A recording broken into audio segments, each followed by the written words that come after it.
Yes, Mr. Ooh, sorry. My lords, my lady, may I seek to address the points which I know are of the most concern to the court in two broad parts. First of all, to save dotting backwards and forwards by going to the judgment, in particular to address the point that my lord or Justice Ross made when discussing the circumstances in which a judge giving PTA may feel it is adequate to refer back to a judgment. And then, having done that, to look at the reasons alongside the grounds. So could we go to the judgment of Mr. Justice Turner, which is at B divided 17 and starting at B 500. Sorry, I need the paragraphs, please. Paragraph 41. Thank you.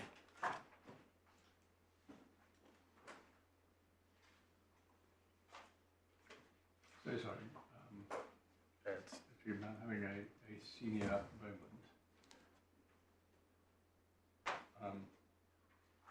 Oh yes, sorry. To say B, big enough letters for someone. B for beta, yes. Yes. Yep. Divider 17, Yep. page 500, paragraph Yep. 41. So may I just start by showing you in the judgment where the statistics, relevant, the core statistics can be found as to the sheer scale of what we're dealing with and have been dealing with in Brazil since 2015, which informed the approach of Mr. Justice Turner. And one starts in 41 with the fact that there are some 70 other CPAs which have been commenced in the aftermath and are continuing to this day. One then goes to paragraph 42 and one sees that notwithstanding the existence of the CPAs, individuals are not precluded from bringing their own claims outside the structure. So that's a difference between our type of group action and the Brazilian group action. You're not precluded from bringing your individual claims. And as Mr. Justice Turner makes clear in paragraph 42, no fewer than 67,316 of the claimants in the instant litigation have already brought individual claims. And 20,000 of those have conceded that they've been resolved in Brazil.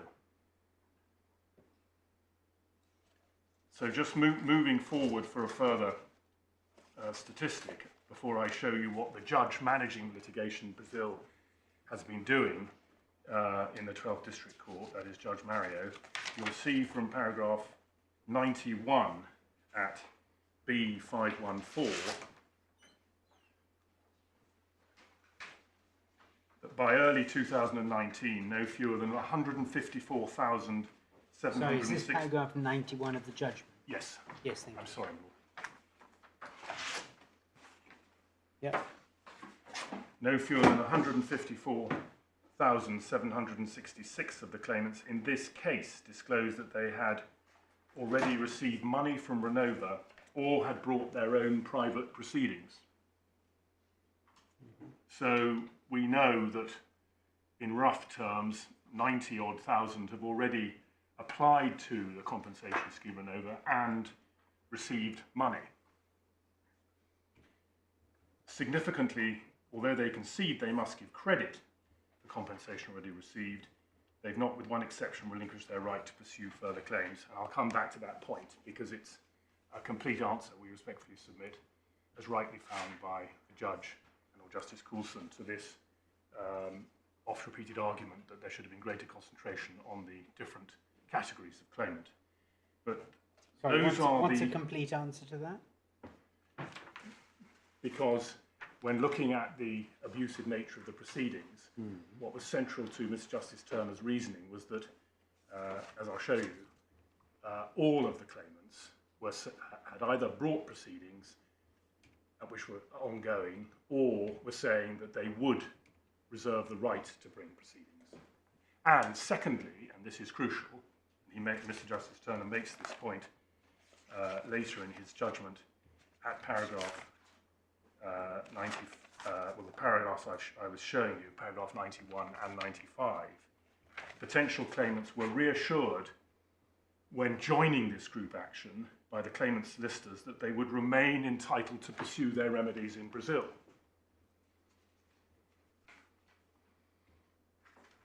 So in short, there you have in Brazil, as I'll show you, a judge, Judge Mario, managing, using the Brazilian class action system, the fallout from the Fundão Dam disaster, dealing with all the claims through the class action.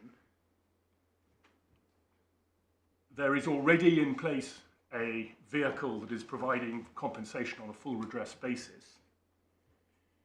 And if they don't like either of those two... Sorry, when you say on a full redress basis, are you referring to Renova? Yes. That's not what Mr. Dunning told us. I'll show you the finding in the judgment. And in addition, all the claimants have the right, as the judge found, with the support of legal aid, to bring individual proceedings, and indeed, some 67,000 of the claimants in this case had done so. Legal aid in Brazil? Yeah. Yes. We are showing it. Are you taking us to these findings? I will, yes. I'm just to give you the landscape, and I'll show you what Judge Mario is doing. And as you'll recall, a real concern of Mr. Justice Turner.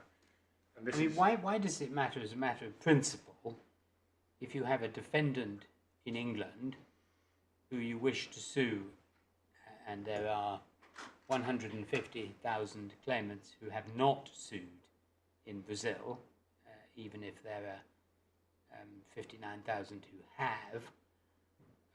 Why should those 150,000 be prevented from choosing to sue in England, even if they reserve the right, if it doesn't work, to sue somewhere else later? They have the right unless it's an abusive process, and that is what Mr. Justice Turner found it would be, having regard to the various factors he took into account. The court will be concerned to ensure that the courts are not used, for example, in permitting pointless and wasteful litigation. Well, pointless and wasteful is a rather value judgment. Is it for the court to say that I can't sue a defendant against whom I have a good cause of action in England because I could sue somewhere else?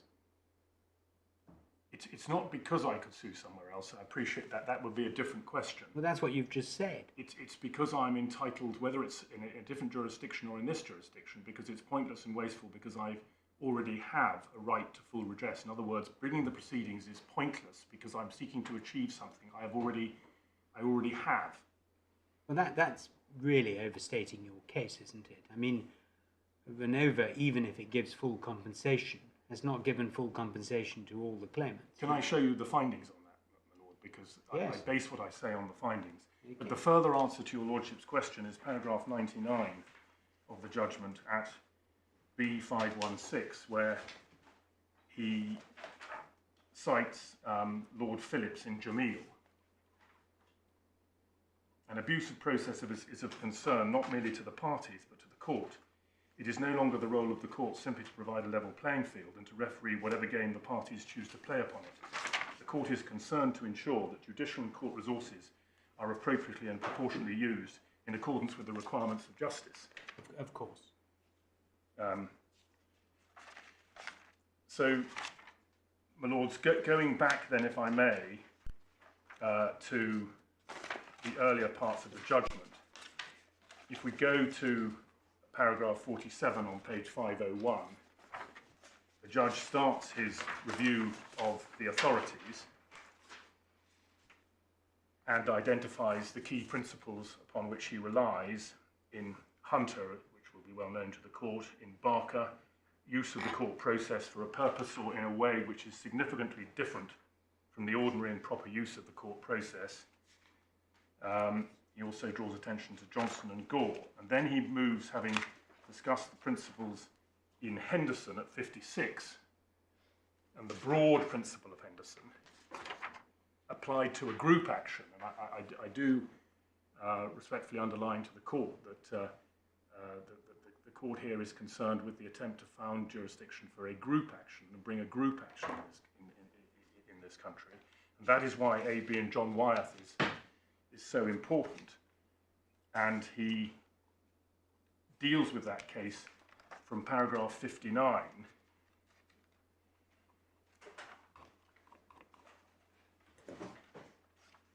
And if you would pick it up at paragraph 62, he says there on page 507, in the instant case, the claimants make two general categories of complaint about the option of suing in Brazil.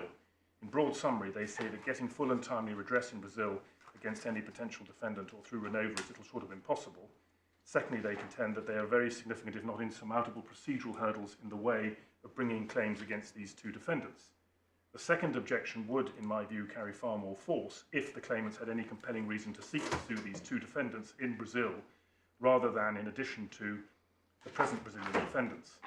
In this regard, the claimants are in a similar position to the plaintiffs in AB, who, by and large, had no understandably personal or objectively sustainable reason to sue the practitioners, rather than or in addition to the manufacturers or distributors of the drugs. Usually, as I readily accept, a claimant can choose to sue whom she wants to, but the claimants in this case appear to have wrongly purported to elevate this proposition into an absolute right.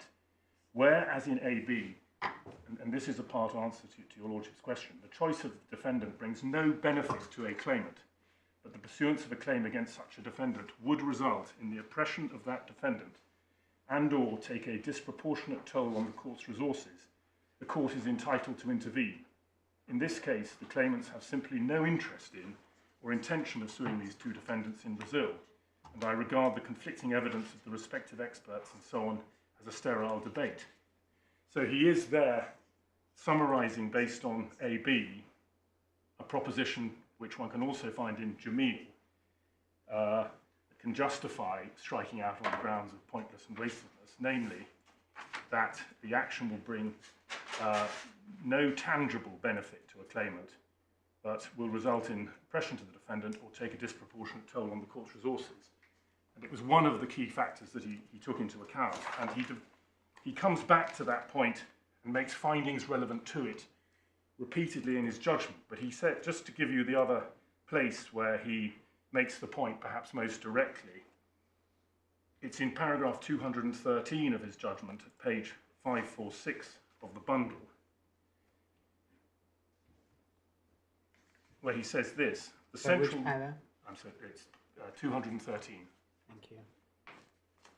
The central reason why the claimants will not commence proceedings against these two defendants in Brazil is that they would there face the additional hurdle of having to prove that they were liable as indirect polluters, or otherwise with no attendant advantage. It would be pointless to assume such an additional burden when all the other means of redress in Brazil provide, in practice, no such challenge. And he made findings of fact relating to that.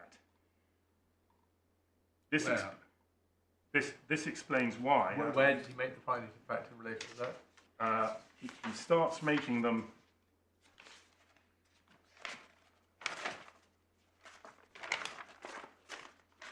If we go, first of all... Well, I just need the page references, para references. Yes. Unless you want to take it still, I just wanted to... I was going to take you to them. Oh, right. Yeah. So there he is making the point that this litigation would be pointless in Brazil as well as in England because of the additional hurdles that they have to overcome. And I'll come to the findings of fact that he bases that on. I mean, what does that mean? That it's pointless because they have an additional hurdle? I mean, there may be all sorts of reasons to sue people good for billions of dollars when you're not getting compensation very quickly in Brazil. I mean, it's a very sort of binary thing to say it's pointless. I mean, throw all your hands up in the air and say this is a pointless claim. I don't even see how one can say that without the most meticulous reasoning. And there are so many different types of claimant here. It can't be pointless for all of them. Well, it's a group action, my lord. They're seeking to bring this as a coherent, cohesive group action. Yeah, just for but the there are 200. material numbers, hundreds of thousands, at least 100,000, who have, at the moment, they're making this their one claim. They haven't brought the they haven't brought the CPA, whatever it's called. Why would one bring an action against a party who denies liability, where you have a difficult route to establishing liability, in circumstances when you already have a defendant who cannot deny liability, and therefore against whom you would not have to make that hurdle? Half a dozen reasons. Yeah. They may not have the money. They may have to be sued in another country, such as Brazil, where the proceedings will be very slow or ineffective. The level of damages may be lower. Probably other reasons, but I mean, you're assuming as if having a straightforward route to liability is the only relevant consideration. It's not the only relevant consideration, my lord. It's relevant along with the other considerations that the judge took into account, the availability of a compensation scheme. Well, we haven't got to that yet. You're going to show us the findings that say that Renova gives you complete redress. Yes, is in a position to. It doesn't mean it'll always give you complete redress if it thinks you're making a fraudulent claim, for example. But it doesn't deny that its role. Well, I mean, don't trade when you want to take us to. Yes. Well, if we go back to the judgment, and this will also be an answer to the questions concerning the court. We have first of all A, B, and Y, and I respectfully submit that there is a general principle that Mr. Justice Turner was entitled to rely on, did rely on. I'm just looking at it actually, because not only was it pre-CPR, we know what the judge says about that, but it really was an extraordinary case in many ways. It was, apart from the fact that 90% of the claims were probably statute barred, this is where the at a glance comes in, you could see at a glance that the entirety of the damages would be gobbled up in legal aid.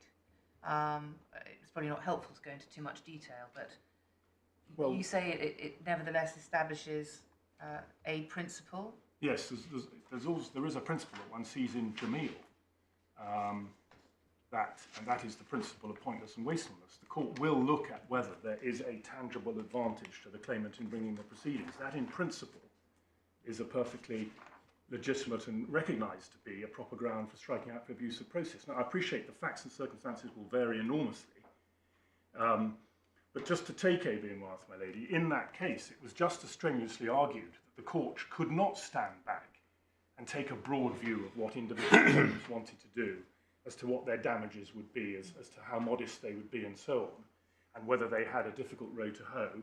And Lord Justice Stuart Smith, as you've seen in the extracts given, said, no, that's exactly what we will do. It's a group action. We will stand back.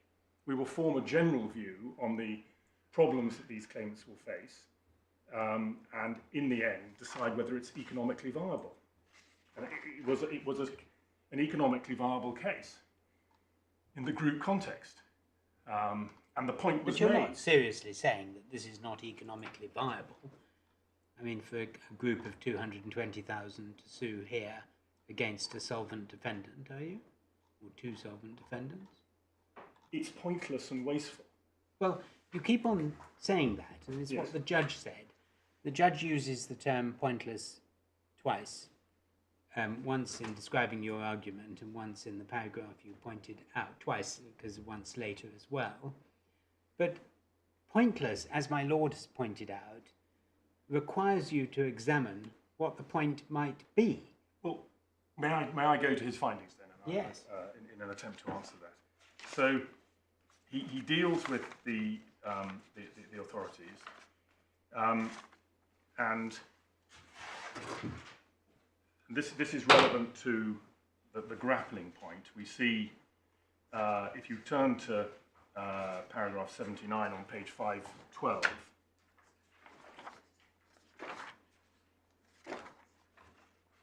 he's here dealing with the fundamental point that your lordship is putting to me, and that is still relied on, namely the point explained in 79, that if you're sued here as of right under the Recast Brussels Convention, that is a powerful factor. And he, in a sense, at one point it was put as high as saying that such a case cannot be struck out because it contradicts, undermines the recast the regulations. And he says that's wrong. And that is not disputed as a proposition of law. Article 4, just because it entitles you to sue a domiciled defendant as of right, does not in any way prevent the English court from striking out a case which is an abuse of the process. Now, it begs the question whether it is an abuse of the process, but that is a short point, and Lord Justice Coulson therefore dealt with it very shortly in his reasons. But there you have the judge grappling with this simple point and making it clear that, and he put it graphically in 83 when he said the application of abuse or otherwise does not require the court to wade through what would otherwise be an abusive claim on the basis that the application to dismiss is based partly upon matters which overlap the considerations of the risk of irreconcilable judgments, or for that matter, the doctrine of form non-conveniens. So he's dealing also with the further point of elision of abuse and jurisdictional factors. So he did deal with that point head on, and we know, and we'll look at it in a moment, that Lord Justice Coulson entirely agreed with that reason for dismissing the argument. But we then go further so that the court can see the extent to which this case is, on his factual findings, way beyond an argument over management or the application of an irreconcilable judgment. His findings are very forceful, as they would need to be in an abuse situation. First of all, he's dealing here with irreconcilable judgments from paragraph 86 on page 514. And on this question of... Sorry, I need the paragraph again. 87. Yeah. Well, he's already said it's 86. I'm satisfied that the risk of inconsistent judgments would be acute in this case in the event that these proceedings were permitted to go ahead in England. An important example relates to the alleged status of BHP Brazil as an indirect polluter. This is an issue which has potentially significant bearing on the controversial question of whether or not the defendants in the present proceedings owe the claimants what in the English legal terminology would amount to a duty of care. He then goes on, 89, the wasted time, costs and duplication of effort involved in advancing the same case simultaneously in two jurisdictions would be considerable and liable to give rise to incompatible findings. It would take little creative imagination to foresee many similar issues arising, of which this is only one. Then he moves on to cross-contamination. And essentially what he is saying is the prospect of attempting to manage the claim. Where does he start cross-contamination? It comes at different paces, but he starts it at 90. What does it mean? It means the impossibility of dealing with the same cases progressing in two jurisdictions, giving rise to awards of damages, say, in one jurisdiction to a claimant, a different award of damages in another jurisdiction, all going on at the same time with the constant, what he calls the constant ebb and flow, an English judge effectively having to mark the work of a Brazilian judge. Because it's all progressing. Well, hang on, why? I don't quite understand mark the work. Surely, whichever gets there first will effectively be binding. What you want is a case management situation to make sure that issues that are going to be determined in Brazil in a way which would bind these claimants are not determined in this country. But you do that not by blanket striking the whole thing out, but by effective management to avoid duplication. Well, it's impossible. Why is it? As the judge in my submission correctly found. I mean, to answer your question about the marking the work, he deals with that at 94.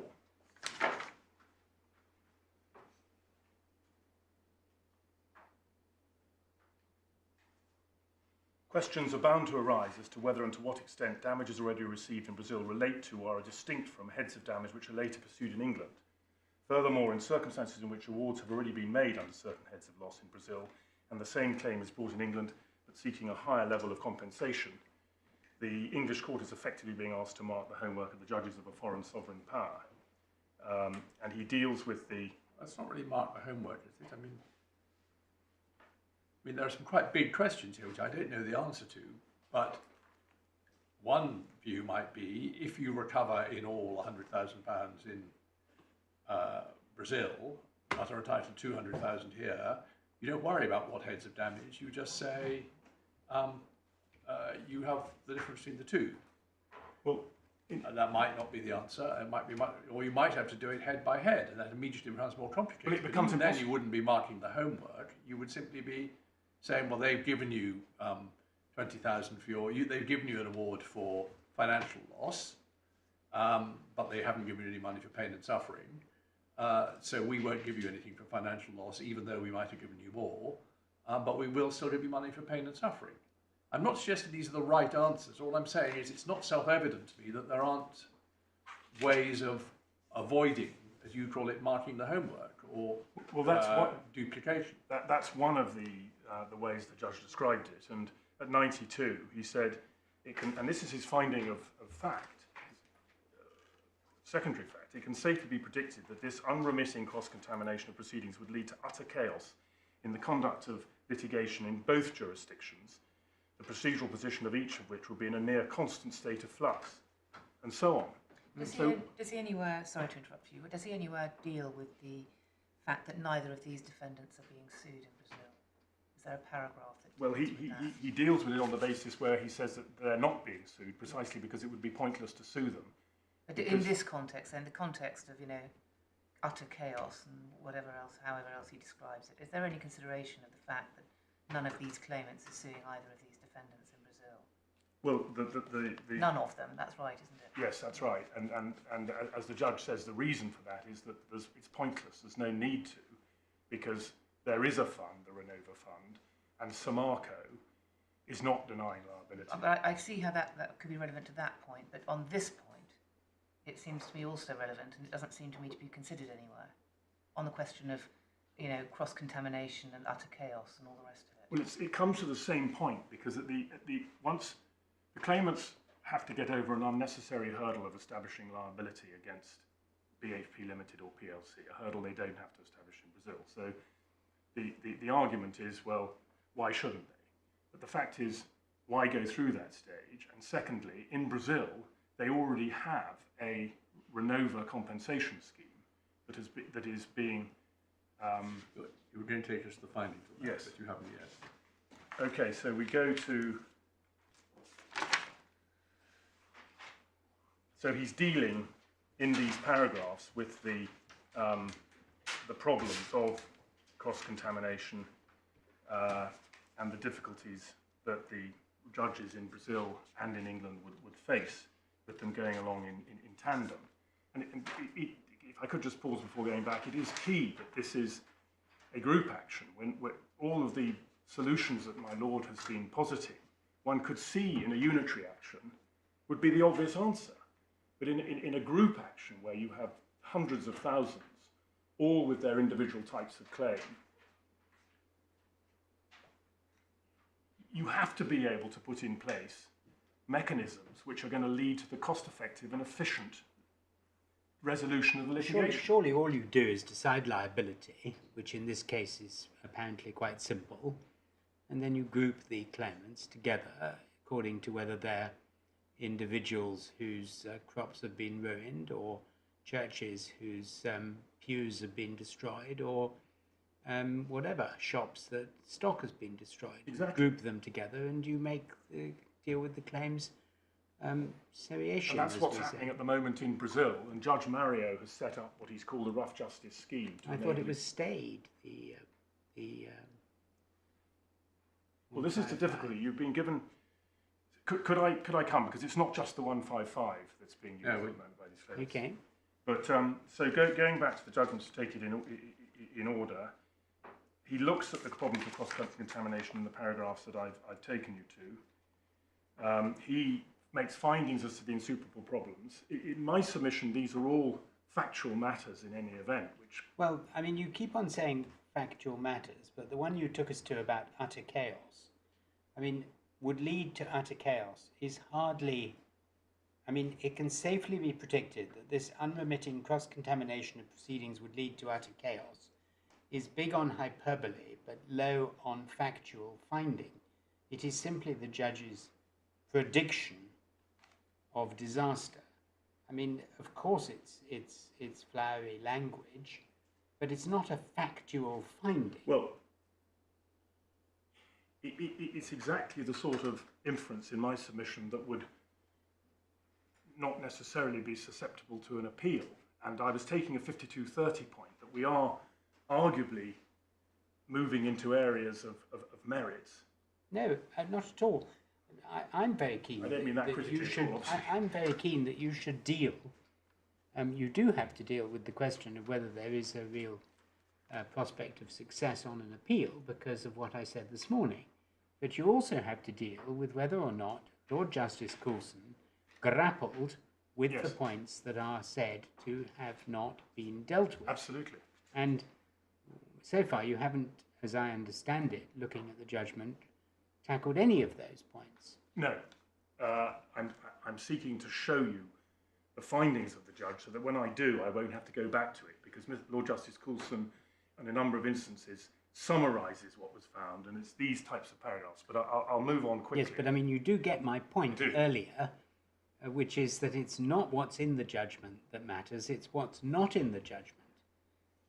Because the challenge is about what's not in the judgment, and the judge's answer to what is not in the judgment is to say the judge was right, and that's not an answer. Well, absolutely, my lord, and may I show you then at least what is in the judgment? Yeah. 99, I've shown you the reference to jameel, which is generally relevant to the abuse. Sorry, do you mean Jameel? You mean Jameel? Jameel. Oh, I'm so sorry. Yep. Then we have the section where he deals with the practical problems, which were a secondary finding, having already made his findings in relation to, or made part findings in paragraph 104 in relation to irredeemable unmanageability. Still on the topic of pointlessness, 115, page 519, you'll see not only bringing proceedings in England results in having to establish liability pointlessly, but secondly, the claimants have to forsake 30% of their damages.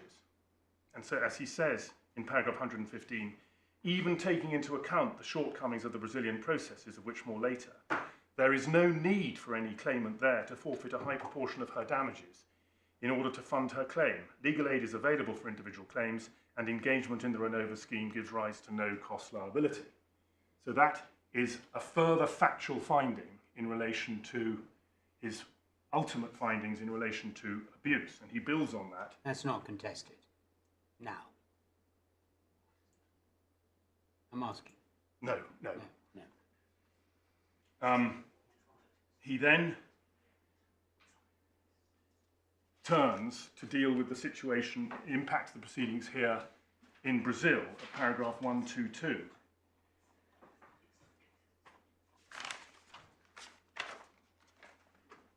I should have shown you, I'm so sorry, on the question of cross-contamination, the deleterious effect of it on Renova. He dealt with that at 107, at 518 in the first instance. Attempts may be made to mitigate these consequences, but I'm wholly satisfied they would achieve very little, if anything. For example, a scheme of compensation, the very formation of which would in any event depend upon the doubtful cooperation of the parties, would run the risk of either significantly duplicating the work of Renova or of generating mutually irreconcilable methods of claim resolution. So he's there focusing on the cross-contamination of the Renova scheme. He's been earlier focusing on the cross-contamination of the parallel proceedings. At 122, he makes his point that the problems will not be alleviated by opening up a second front in England, where proceedings will be expensive, almost interminable, unfocused, unpredictable, and unmanageable. And then he says, I'll now consider the position in Brazil. And he looks at the position in Brazil, and he deals with it in particular in 123. And it's important to emphasize how many ongoing proceedings there are in Brazil, which these claimants are currently in a position to benefit from and will benefit from. So, for example, he talks about halfway through paragraph 123 on 521, within the context of the 155, there is a priority axis. Judge Mario has set up a special negotiation axis between the relevant parties solely concerned with individual compensation of claimants. Well, now you better just, this is obviously what you're saying is completely different from what Mr. Dunning told us. It is. Well, are you saying that contrary to what he said, the 155 billion CPA is dealing with individual compensation? Yes. Through the priority axes. It's, which are there, these are the only findings. There must be a hell of a lot of evidence about this. there was a huge amount of evidence, and But the judge, this is slightly sort of, it's slightly elusive. well, There aren't any paragraph you just go to which says this is how the CPA scheme works, these are its parameters, this is how. I didn't find any of that when I was reading through. no, I agree. What he deliberately did not get into a mini trial. He's now criticised for not having gone into enough detail, but he did not wish to be drawn into disputes between experts. So he bases his findings on matters. He may have to be, in order to find an abuse, he may have to go into. Well, he does enough, as I'll show you. He relies not on weighing questions of full redress, he relies on matters that are not in dispute. But just in terms of the accuracy of the factual matter, Judge Mario is managing at the moment in Brazil, and has been for some years, the 155. In the context of that, you have the 155 billion action progressing towards what my learned friend rightly says could be a generic sentence of liability, which would lead the claimants, enable the claimants to bring their own individual, what they're called liquidation proceedings, in respect of that generic finding of liability. If they don't want to do that, they can just bring the proceedings anyway against Samarco, which is not denying liability. But within the 155, Judge Mario has also instituted what he's called priority axes, which cover a wide range of different matters, seeking to give full redress for the fallout from the Fundau disaster. But one of them, priority axis 7, is concerned with compensation and trying to ensure that the criticisms of the compensation scheme, in particular as it's being operated by Renova, are improved. So that is another route, another way in which... Extrajudicial. Yes, but the Renova is extrajudicial, but it is a subject to the 155, because Renova, in the 155 action, the prosecutor made complaints about Renova, so it's being improved with judicial assistance through priority axis 7 in the 155.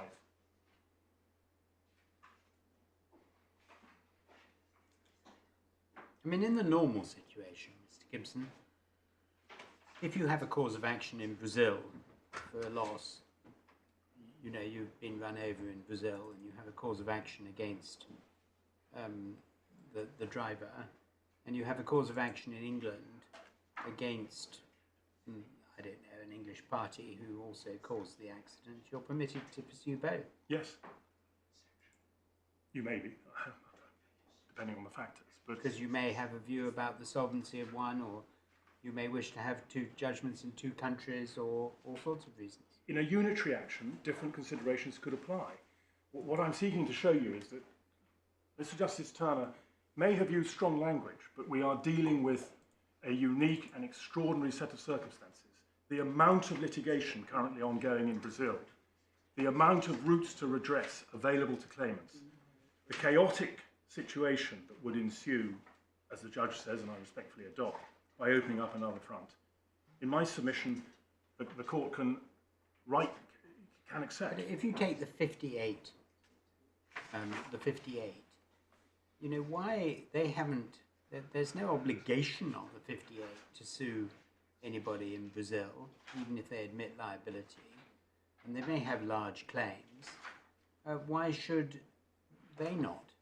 What is the impediment to their bringing their claim and only claim here? Well, they're part of the group. The question was whether they should be hived off, and they fall foul of the same general findings of principle, as I'll show you. Could I come back to the 58 and we'll because they are one of the grapple points. But just on this, before we turn to the final, the key findings that I. So, but 1, 2, 3 is the only paragraph, is it, that sets out what Judge Mario. No, what compensation is available to claimants in Brazil, even if they haven't actually brought proceedings? There is. I'll take you to the others, but there's another route to compensation that he refers to in 1, 2, 3 as well, which is, furthermore, local commissions have been formed to represent the interests of the population of geographical areas to which they apply. Within this context, Judge Mario has introduced the concept of rough justice, under which claimants who do not have the necessary documentation to prove, for example, their loss of earnings, can still be compensated on a broad brush basis, rather than risk losing their claims for want of strict proof. It's been estimated that about 96% of the English claimants fall within geographical areas potentially covered by local commissions. Judge Mario seeks to insist that any claimant wishing to take advantage of the rough justice scheme must give up claims which they brought in England. He's clearly very concerned that running the claims in parallel would have a deleterious impact on the fair and just resolution of claims in Brazil. I share those concerns. So the judge in charge of the litigation there has brought in what he's called a rough justice scheme, precisely because on the ground there can be difficulties with people, as your lordship can imagine, proving that they've actually suffered a loss when they have no documentation. So there is another route to redress that is operating at the moment in Brazil and being pioneered by Judge Mario. One then goes to further on Judge Mario at 131. It's apparent that Judge Mario is doing his utmost to progress the progress of compensating victims. He's intolerant of delay and so on. So undoubtedly a factor in the judge's mind was the extent to which a judge in Brazil was seeking to manage and progress justly these claims and the impact of this litigation would have, all of which will benefit and is benefiting the current claimants, both as potential beneficiaries or as beneficiaries of the 155, of the rough justice scheme, of Renova, or of the Brazilian justice system through which they can bring individual proceedings. Now, on the Renova points, at 132, at the bottom, page 523, he talks about whether or not Renova does offer full compensation. And he says this: Renova is under no express obligation to compensate those who seek to participate in the scheme. As a matter of strict legal interpretation, I'll assume this to be correct, but the reality of the matter is there is no recorded case of Renova ever having refused to provide compensation on the ground that it is not bound to provide full redress to those who qualify for it. So he made a finding based on the practical realities without having to, as it were, get into a mini trial. The practical operation of the Renova scheme is criticised, but not because it is ever denied a legal liability to pay out what it is otherwise accepted to be a legitimate claim. It is also the case that the public prosecutor, who's taken the strong and determined initiative to intervene in the 155, has not to date articulated any concerns about its hypothetical lacuna. So the public prosecutor, through the 155, has adopted, effectively, Renova as the best scheme available to compensate victims. And part of the work of the 155 is designed to improve Renova, including through Priority Access 7, the compensation progress. And what is meant by full redress? What you're entitled to, having regard to the. As a matter of Brazilian law? Yes. Yes. I would have expected the judge to have made findings about all these things, but well, there we are. He makes the finding, sufficient finding for his abuse findings. He makes the finding that. Yes, but it could be a crucial point. And I've no idea to what extent this was argued. One can't really see from the materials we've got, but it could well be the point.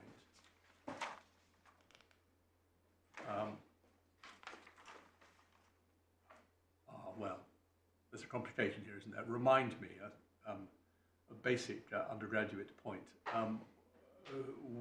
Which law will apply to damages? If the claim has been brought in this country as a matter of Brazilian law, it'll be Brazilian law. yes, I see. Well, I think because of the date of the proceedings.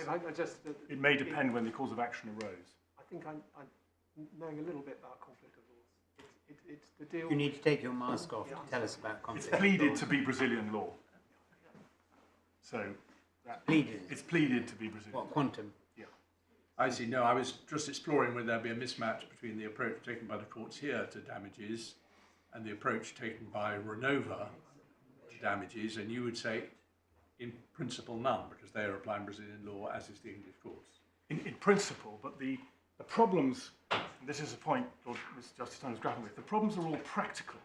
The realities of the scheme and how Renova approaches, and he deals with this when he's addressing Renova, how Renova approaches a scheme which involves people coming forward with a certain amount of information, how much information do you require, how do you prevent fraud, and so on. All of that is a key part of the scheme. But at the end of the day, there's no dispute that what Renova is seeking to do is give claimants full redress under Brazilian law, and he deals with that. What I've noted Mr. Dunning saying is not a judicial compensation scheme. I think you accept that, but you explain why in practice it's very like one, or would be brought into the system.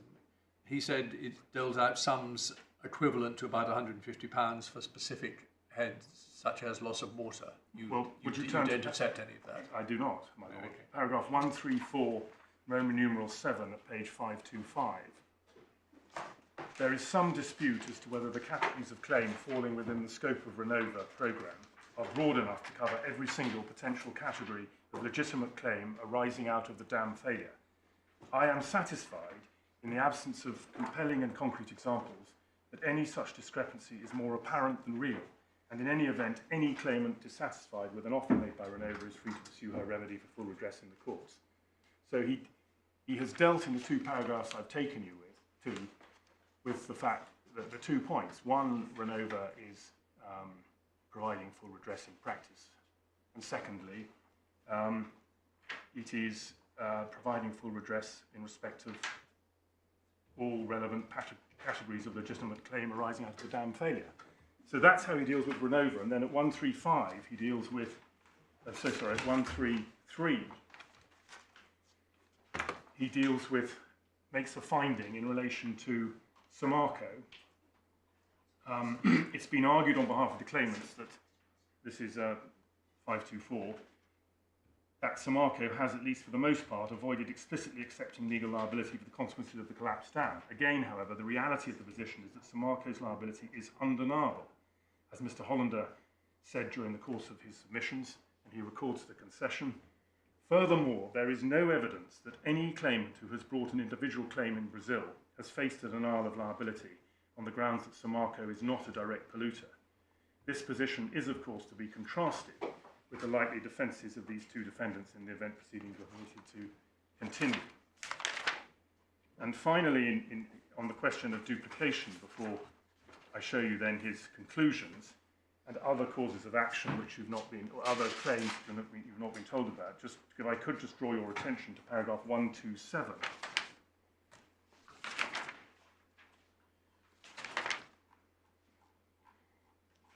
That refers to another process being used in Brazil. You can see it there, the IRDR process, which in various key states in Brazil affected by the disaster, the courts are making generic findings as to how much is due for water interruption, which is by far the most common claim brought by individuals. They are also going through the courts at the moment.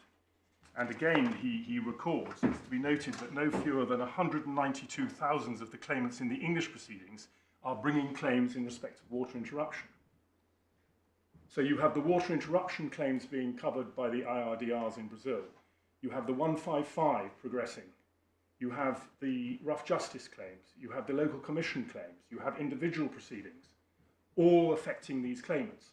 And these claimants whose cases and routes to redress are being managed by a judge in Brazil and other judges dealing with them, are saying to Mr. Justice Turner, we have joined this group so that we can bring claims, continue to bring claims in both jurisdictions. And that's a point, as you know, that resonated with him. And he records that at paragraph 91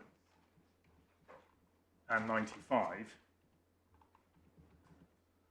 Those joining this group, and again, this marks it out from a unitary action, in paragraph 91, they have joined in a sheet distributed to claimants, at the bottom of page 515, the claimant solicitors said, can the claims file lawsuits in Brazil and in England?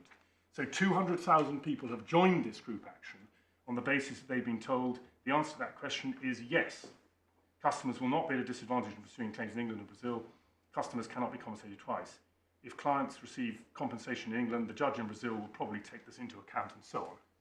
So this entire group action has been put together. 200,000 Brazilians so far have joined it on the basis that they can continue to have access, continue to benefit from the 155, Renova, the priority access, and so on. And Mr. Justice Turner, against that backdrop, considered that the impact of the proceedings in this country would be irredeemably unmanageable, and that they would also have a deleterious effect on the proceedings in Brazil in the way that he's described, all against a backdrop in which, as you can see from his findings in relation to Renova and Samarco, there was no tangible benefit to be gained from bringing the proceedings here.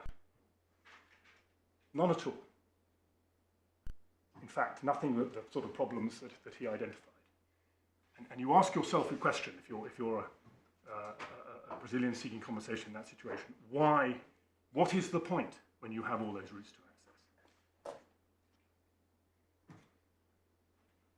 And it's going to have such a seismic impact on the court, and one thinks of the words of Lord Phillips in Jameel, that the court is entitled to have regard.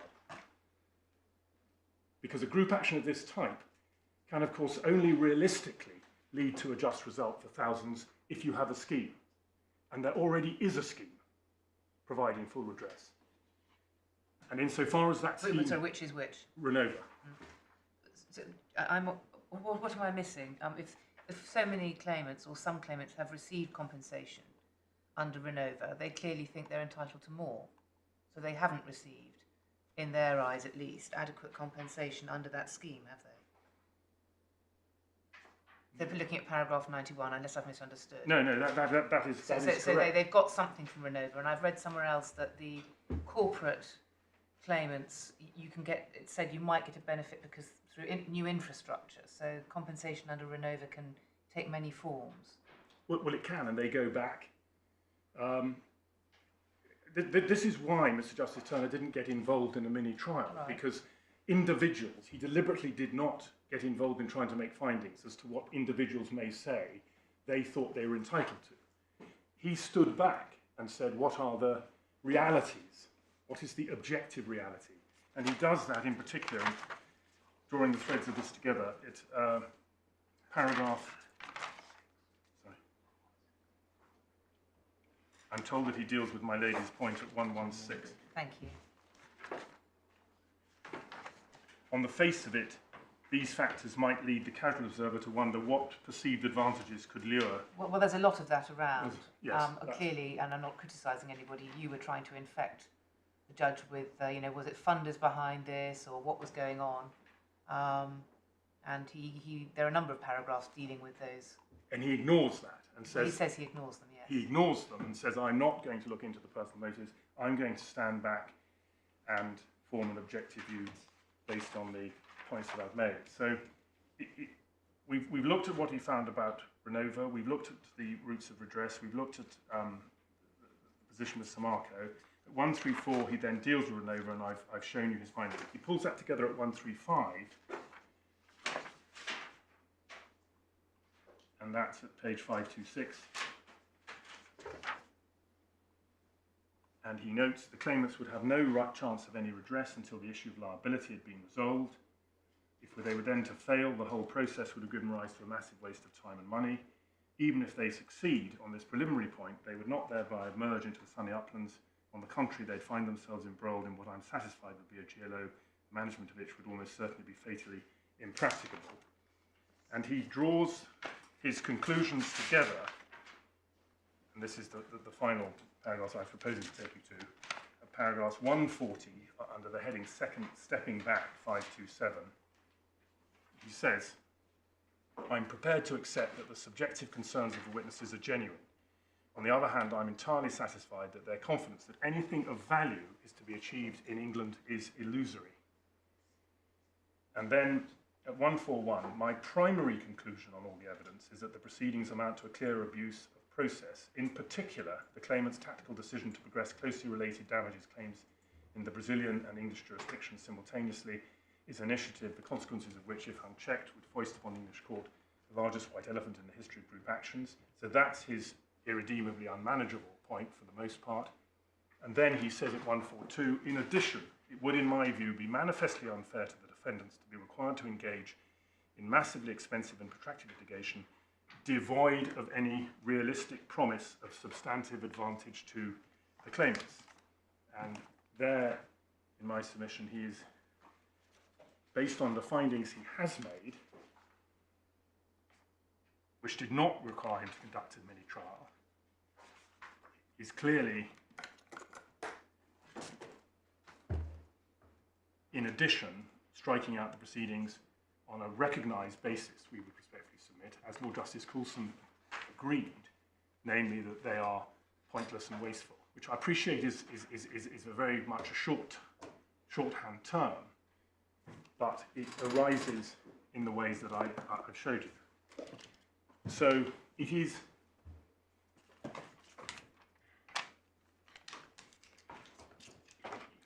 in our submission a mischaracterization to say that his findings amounted no more, in effect, to saying, well, these proceedings will be difficult to manage. His actual findings were that it would result in the chaos that you've seen described. I mean, there are logically wholly distinct points, aren't there? There's the point that it won't get you anywhere. Yes. That, in principle, if it was made good, would be a reason for striking it out, even if the proceedings were entirely manageable, but obviously expensive, because proceedings are expensive. Yes. And you would simply say, what's the point of bringing proceedings where you're going to be absolutely fully compensated elsewhere? And you've got to pay 30% over. And then unmanageability, that might be regarded as a reinforcing point, but it is a distinct point. The first point is it good in principle, even if it would not be unmanageable, as long as it would be a bit expensive and troublesome. Absolutely. They are two distinct points. They merge and elide, but they are two distinct reasons why he struck out on the grounds of abuse, which is a fatal flaw in this appeal. Because what is being put to you is that the sole reason for the strikeout was unmanageability, and that is incorrect. I think primary. Primary. That's important. It is. Well, the word sole is used in... Is it in the grounds? Oh.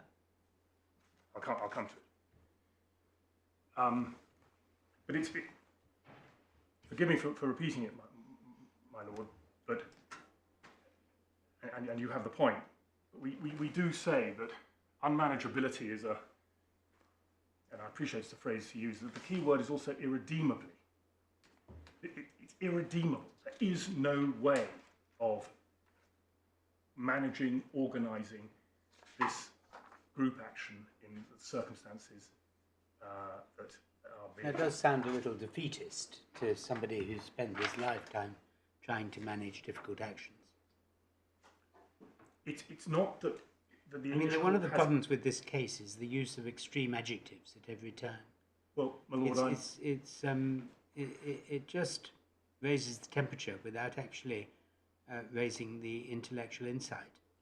Well, my lord, I'm using them because the judge used them. No, I know. I respectfully... I'm not blaming you for it. The reason that they're important, my lord, is that it takes one out of jurisdiction territory. It takes one out of manageability territory. The judge has made findings that go beyond that. Well, all this findings business I find a little perturbing as well. I mean, he didn't really make any findings. He evaluated some written evidence. Yes. Which is a different thing. They're not findings in the sense after a trial that the court must pay due regard to because he's heard evidence cross-examined. This is just his evaluation of a lot of conflicting written evidence. Yes, which we pay very high regard to, but for my part, less when I see adjectives that perhaps could be less, what should we say, strong. I've just been reminding myself. Sorry. I've just been reminding myself, Mr. Gibson, of your Para 19 representations, which we have at B478 to 480, where you were confined to 3 pages. And it's fair to say, I think this is a point that on a quick reading, it's not something I'm afraid I've looked at before. You do put it very, very strongly on pointless and wasteful. You hardly mention irredeemable unmanageability. If you do, it's very much in passing. Well, we seek to do both. We're grappling in particular there with the argument that it was solely on the grounds of unmanageability and therefore we're focusing on the other ground. And we're also dealing with the elision of jurisdiction and abuse, and that this is not a recognised form of abuse. So in the 3 pages, I appreciate that was the action. It wasn't a criticism. In a way, it was a point in your favour. It was saying that the way you're putting it to us now is very much the way you put it to the judge, and may be reflected in the way he expressed himself in his reasons. It is the way we put it to him. And you can see it from our skeleton, and we're essentially saying there are these various routes of redress open to you, open to claimants and so on. Well, it's not nothing to do with your skeleton. Ultimately, we're concerned with what the judge, what Lord Justice Coulson's reasons were for upholding, for saying that the judge's decision was unarguably right. Yes. And I just find it helpful to remind myself what points you were making to him at that, which is in your to Lord Justice Coulson, yes. Yeah, thank you. So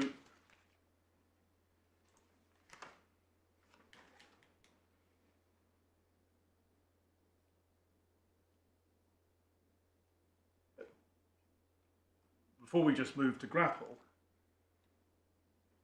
I respectfully submit that the picture that you see from the judgment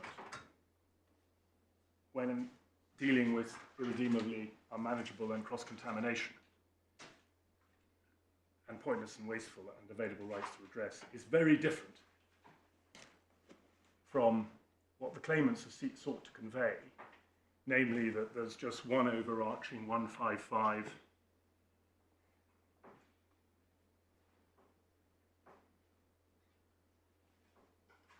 which is progressing through the courts. Right. Well, let's just take all that as read and assume that you're right. There's massive litigation in Brazil. It's very hard, at the very least, to see what anybody could gain from these proceedings. Yes. But nonetheless, there are 2 defendants that are not sued in Brazil and exist here and can be served and have been served here. And so, question, did the judge grapple with the points the claimants were making to him? Yes. So we go to, and could I ask you to have at hand in a way that is convenient the reasons and the grounds.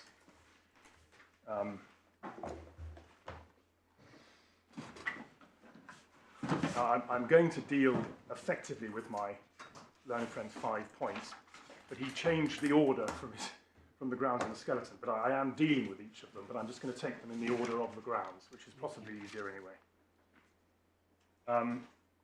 So, could I ask you, when considering again Lord Justice Coulson's reasons to have in mind the overarching points he makes at paragraph 3 of his reasons, when he does effectively criticise the claimants for seeking to, on appeal, to invite the Court of Appeal to embark on a re-evaluation of factual evidence, which has taken 8 days to cover. In my submission, that's obviously a legitimate point, and he doesn't have to repeat it, as it were, every time he's dealing with a ground that, for example, says that the Mr. Justice Turner demonstrably misunderstood the evidence, for example. It's a general point, and in my submission, a reasonable one to be making, and which can reasonably inform how much detail is necessary then to go into. So, one gets to the first main topic on abuse, which is eliding abuse of process and jurisdiction principles. And as you That's know, not a point that he said he failed to grapple with, is it?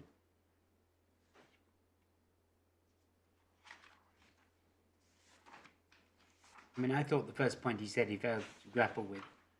I mean, there were 5 points, weren't there? well, Those are the ones this was number 2, I think. But the reason I'm just taking them in order is that otherwise it gets a bit confusing dealing with Lord Justice Coulson's reasons, because he did them in this order. But the second point that my learned friend took Well, was that's in fact the point Article 2. 4 point, isn't it? Yeah, which is number 2. That it was novel to strike out a claim against a properly served defendant against whom there was an arguable cause of action and who was properly sued under Article 4. The judge had failed to ask the right question, whether the proceedings were inherently abusive. But I asked the question as to whether it was abusive to choose England over Brazil due to a risk of irreconcilable judgment. Well, my Lord, could I do it by reference to their grounds? Because I can only really focus on what they were, what Lord Justice Coulson was looking at, and Well, this is ground 2, isn't it? this is grounds. Well, what happens as you've noted? Your point is it's ground 1 and ground 4. No, it's round 1, 2, and 3. It's ground 1, 1. It all comes under the rubric, and I think the only way I can sensibly, helpfully do it is by reference to the actual grounds. Yes, right. So if one goes to ground 1, perhaps we can just look at paragraph 1, because you see them all. You see the way it works. Yeah. Eliding abuse. First of all, there's the ground itself in bold. Then underneath you have eliding abuse of process and jurisdiction principles. And then you see that grounds 2 and ground 3 are incorporated 2/3 of the way down under this broad heading. And it is my Lord point, and you'll see at the end of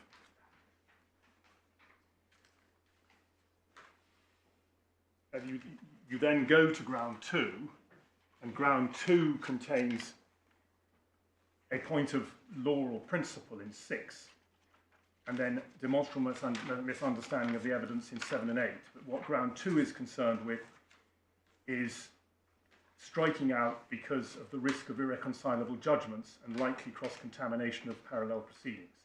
So this is the elision. It's all the same point. Grounds 1, 2, and 3. Grounds 2 and 3 say nothing that isn't made in ground 1.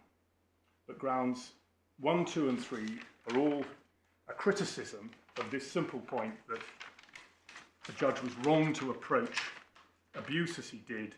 He should have looked at the same points either through Article 34, that's ground 2, or through forum, that's ground 3. And he elided them together and so on. So that is the point of principle, and the factual criticism is, as you see in 7 and 8, they criticise his findings in relation to the evidence, which I've shown you some of, saying you demonstrably misunderstood things such as these claimants aren't bringing proceedings, which of course the judge fully understood. His point was they're benefiting from proceedings, but they get into the weeds in 7 and 8 of the factual findings. But I mean, if I may say so, you're not really addressing the point that Mr. Dunning made to us. And you've started off by quite rightly pointing out that Mr. Dunning has moved from saying the judge dealt with points that weren't raised to saying that he didn't deal with points that were raised. But you do have to tackle the 5 points that he said were raised and were not dealt with. And certainly I would be helped if you were to deal with them head on. And the one that I thought you were dealing with is these are English companies not sued anywhere else, sued as of right under Article 4, and therefore the claim ought to be allowed to go ahead. The first point, which you didn't want to deal with first, was that it denies access to justice by striking out the claim on the irremediably unmanageable basis, and that's not dealt with anywhere, access to justice. The third point is on the facts. There was no risk, I suppose they say, of irreconcilable judgments and cross-contamination, whatever that means. And then the fourth point is the Henderson and Henderson point, and the fifth point is the 58. Yes, well, those are. I am dealing with those. Okay. Those are the grounds in order. Okay. You're just doing them in a different order. Well, You I didn't you understand change- that because I don't understand 1, 2, and 3 paragraphs 1, 2, and 3 in the grounds to deal with entirely the same point. But okay. They do, my lord. They seek to, I think. So I will deal I mean, with it's paragraph 2 that says impermissible barriers on access to the court. Yes, that's 4 and 5. Paragraph 2 is wedded to grounds 4 and 5, and paragraph 3 is ground 6. So one doesn't actually need to deal with ground 1 at all. You've got 2 and 3 together, which are elision of abuse and jurisdiction. You've got 4 and 5, which are impermissible barrier to access to justice, and you've got 6, which is Henderson. Right. Okay. That is the order of them. So, just looking at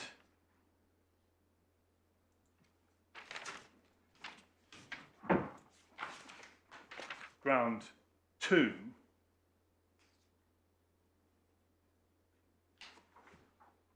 which at paragraph 6, my lord, is that he failed to respect the mandatory nature of Article 4 and the conditions for a stay in Article 34.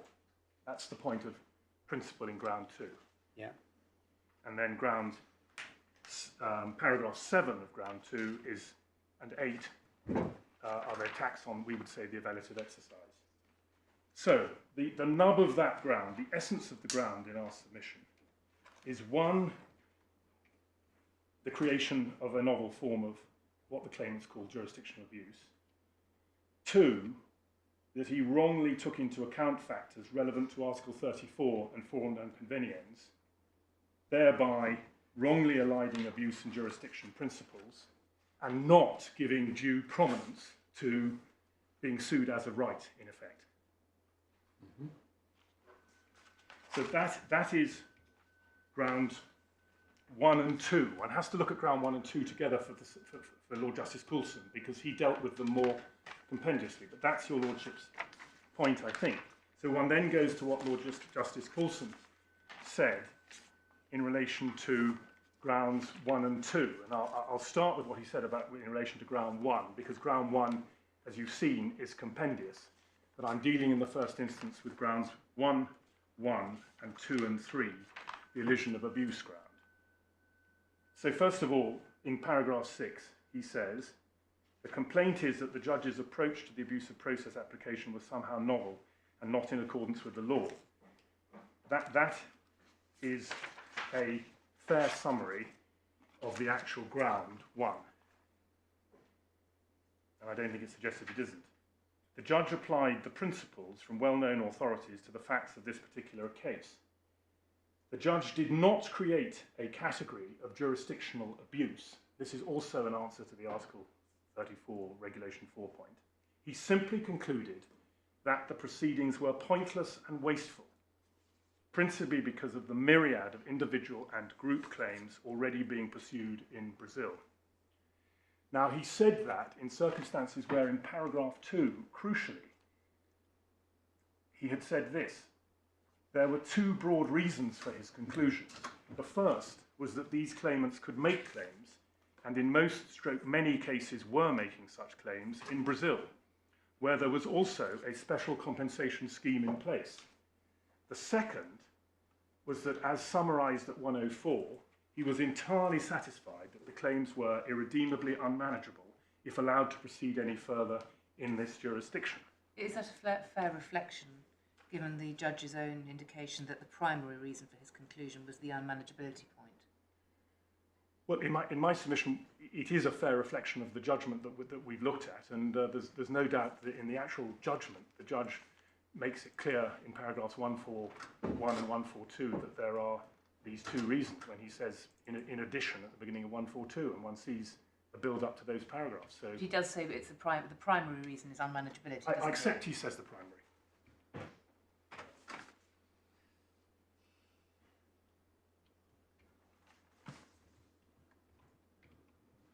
So, asking the question, is Lord Justice Coulson confronting ground one? In my submission, he plainly is, because if you read his reasons 2 and 6, he's addressing the point correctly, and he is going further and setting out the actual reasons as he sees them for the decision, and he's doing it correctly.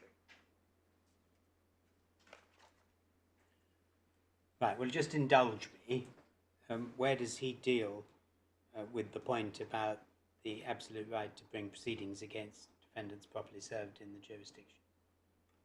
Article 4. He deals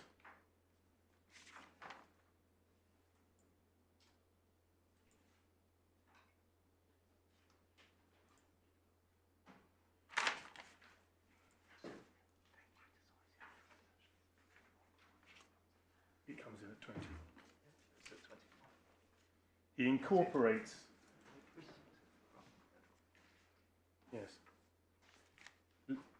Later, when dealing with ground one, in paragraph 8, he incorporates paragraphs 20 to 28 of the second judgment.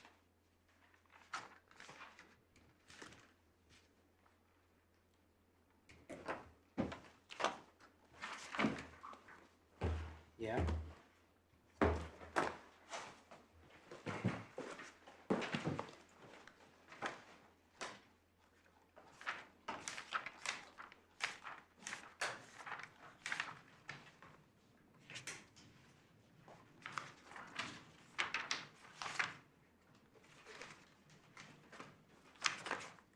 And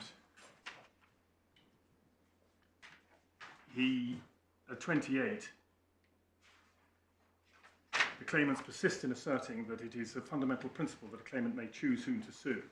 This mantra, thus broadly stated, permeates the submissions made before me, both orally and in writing, and continue to form the bedrock of the draft grounds of appeal.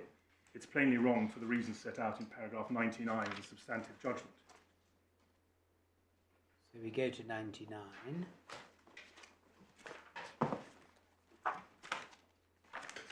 And paragraph 99 is quoting the Lord Phillips in Jameel.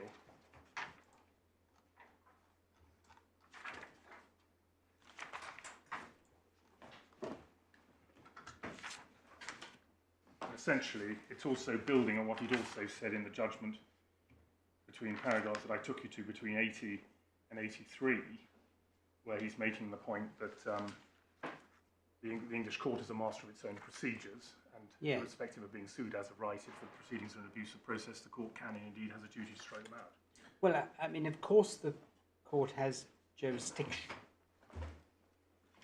to strike it out, but it does seem to me the point is a little more nuanced than that. It's saying, in this case, where these people are never going to be sued in Brazil and not being sued in Brazil, striking it out is quite a big thing in the light of Article 4. One would have thought the judge would have said, well, that's not right because a reason of his own, rather than a referential reason of this kind, although what you say is obviously absolutely correct. Well, he does give a reason, more of his own, in which he does make the point, as I've shown you, that the proceedings were struck out because they were pointless and wasteful, and that is in part also an answer to this. Right.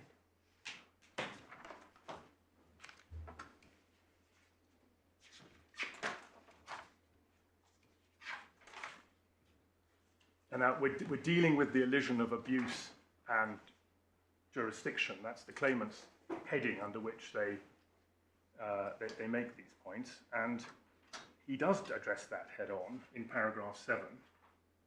He says the claimant's mechanistic division between what they consider to be matters relevant to forum non-conveniens issues on the one hand and the abuse arguments on the other has led to a wholly artificial analysis of the central issues raised by these applications. This unreality pervades many of the individual grounds and is to be deprecated. So he is there meeting head on and confronting the core plank of what the claimants were saying in their grounds and are still being said today,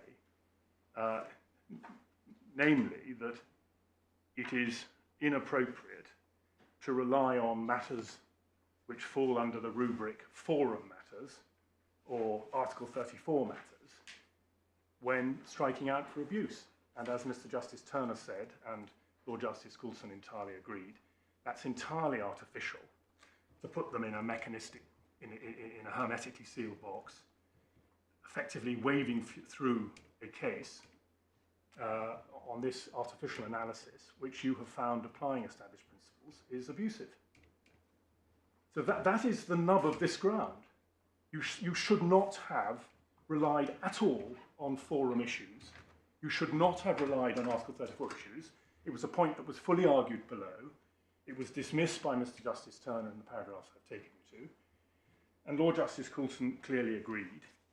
And in my submission, this is an example of a situation where the Lord Justice is perfectly entitled and it's adequate to say that those reasons, that I agree with those reasons, and indeed to repeat them, because there's nothing more to be said. Otherwise, one's getting into the merits. So that deals with 2, and it's not necessary to deal with 3 separately. Ground 2, as I've said, is deals with the likelihood of irreconcilable judgments and the risk of contamination of parallel proceedings. I disagree. The judge properly took into account. That's the Article 34 ground. And then ground 3 is the same point. It's the forum ground. You shouldn't have taken into account the practicalities, the difficulties of proceeding in England. And Lord Justice Coulson rightly said that although the judge did look at some of those practicalities, difficulties of language and so on, he made it clear that his finding of irredeemable unmanageability was made in any event. So that deals, in my submission, adequately with the essential issues raised by grounds 1, 2, and 3. Including access to justice? Oh, that's the next one. Okay. So sorry, my Lord. I just get so muddled myself if I don't go through it ground by ground. So that is, then you come to what is termed impermissible barriers on access to justice. And this ground is found in ground 1, 2, paragraph 2, rather confusingly, but is really all about grounds 4 and 5.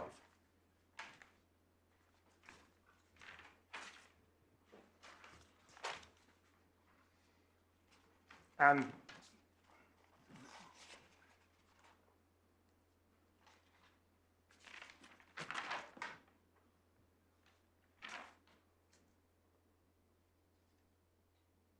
yes, And this is my lady's point. And this is, in fact, probably the most important point, and my learned friend led with it, underpinning the appeal, as I understand it. And it was said to you, and it's been said in the claimant skeleton, that the judge did not address or deal with the fundamental point raised by ground 4 in principle in paragraph 12 of the grounds, which is that the judge erred in law by approaching the question of whether the claimant's claims are abusive, by first seeking to assess whether it was practical to manage the claims and treating the unmanageability and burdensome nature of the claims in England as by itself a basis for striking out the claims, irrespective of the ability of the claimants to obtain full redress in Brazil. The judge's approach erected an impermissible barrier on access to the court. So that is my Lord's point. It's the point that my learned friend made. And the criticism, unfair and erroneous criticism we respectfully submit, of Lord Justice Coulson is that he did not address that point adequately. Well, he did. I've just shown you the first response to that criticism, and it's paragraphs 2 and 6, where Lord Justice Coulson made it clear that there were 2 reasons for striking out.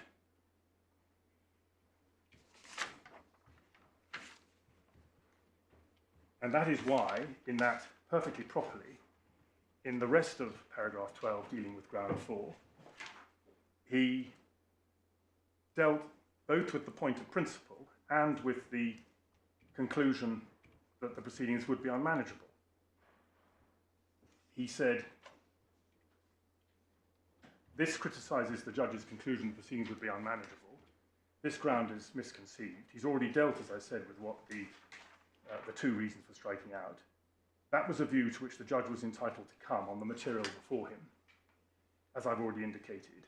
I consider it was the correct conclusion. And then the point of principle, it was plainly, therefore, a matter which was relevant to the application to strike out as an abuse. And that chimes, of course, with the earlier paragraphs.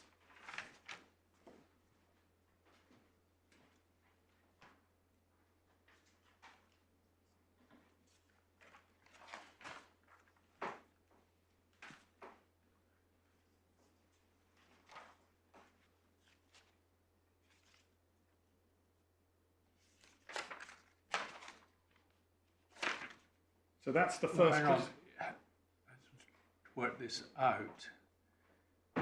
So are you saying that on a fair reading of Lord Justice Coulson's reasoning, he is in fact saying the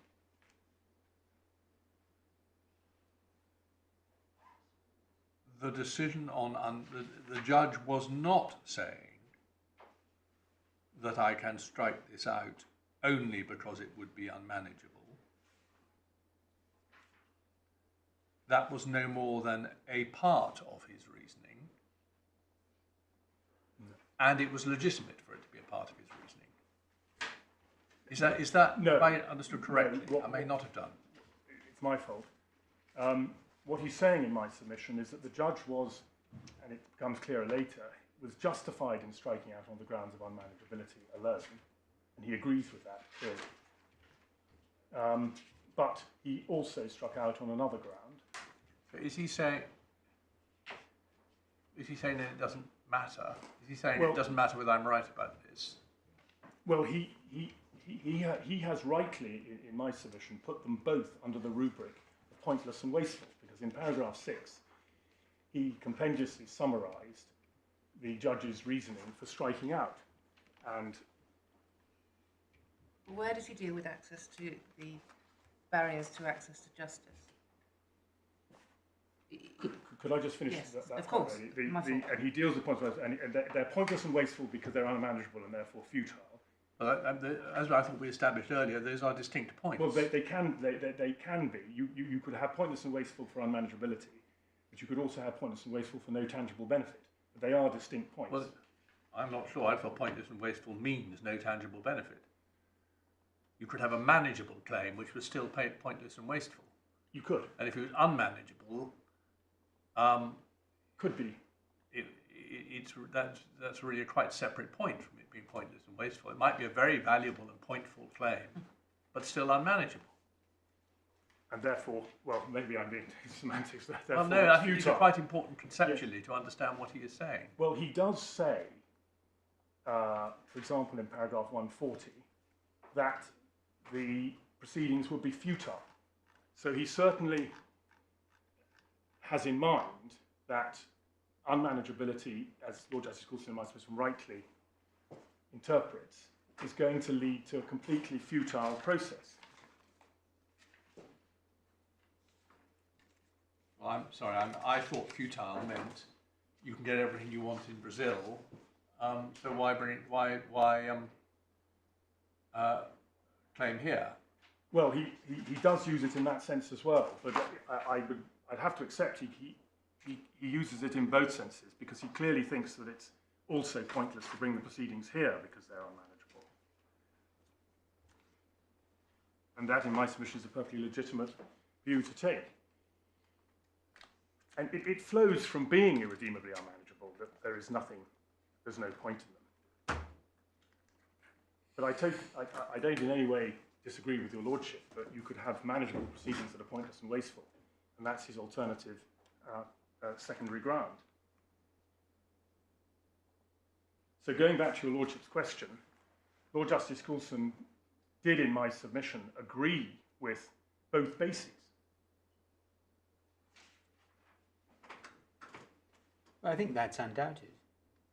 I mean, I think what you're saying, Mr. Gibson, if I understand it correctly, is that there wasn't any need to descend into the arena with the claimant's criticisms, because the judge's reasoning, which was that the proceedings were unmanageable and that there was a perfectly good avenue open to all claimants in Brazil, and plenty of actions going on in Brazil already, which together made the proceedings pointless and wasteful.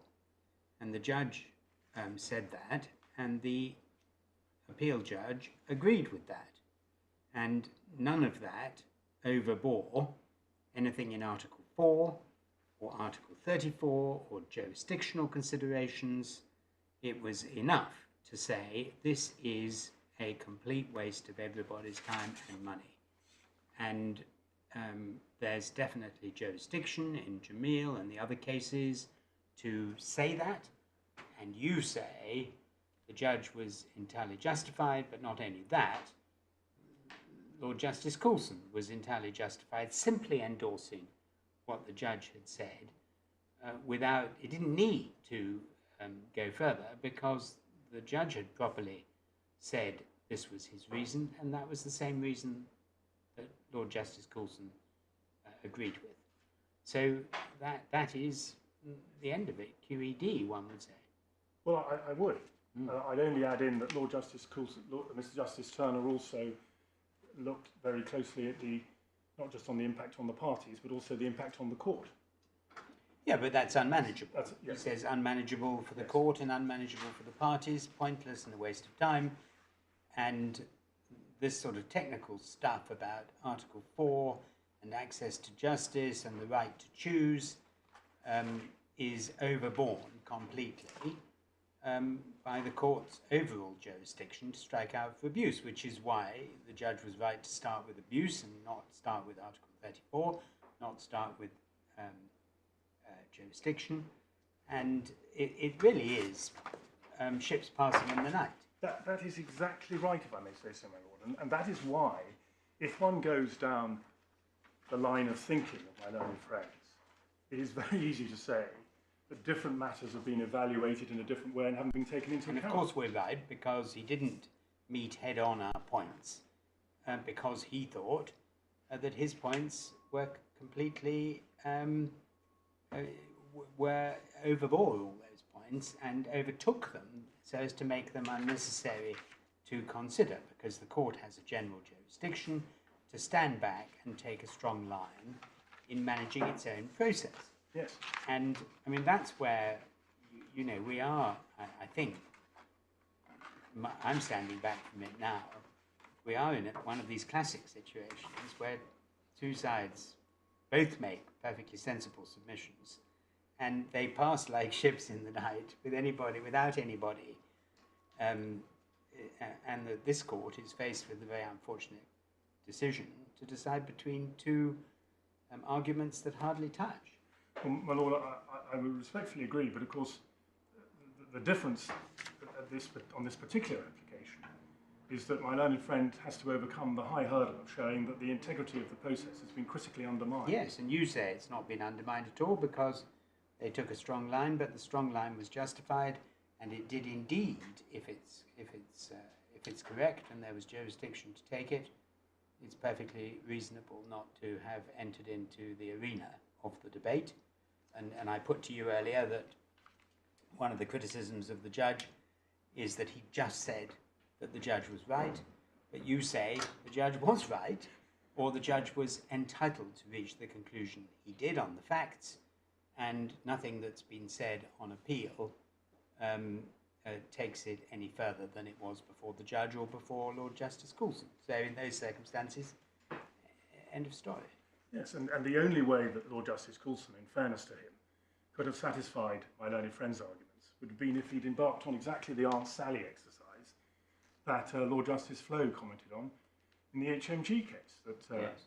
And that is not what should happen, as this court knows many times better than those addressing it, on a permission to appeal. And I suppose you say, for completeness, that if we were to accede to this, we'd have endless applications from people who said, well, he didn't deal with this and he didn't deal with that, even though he'd made an overarching point that was, in fact, in his legitimate view, an answer to everything. Yes.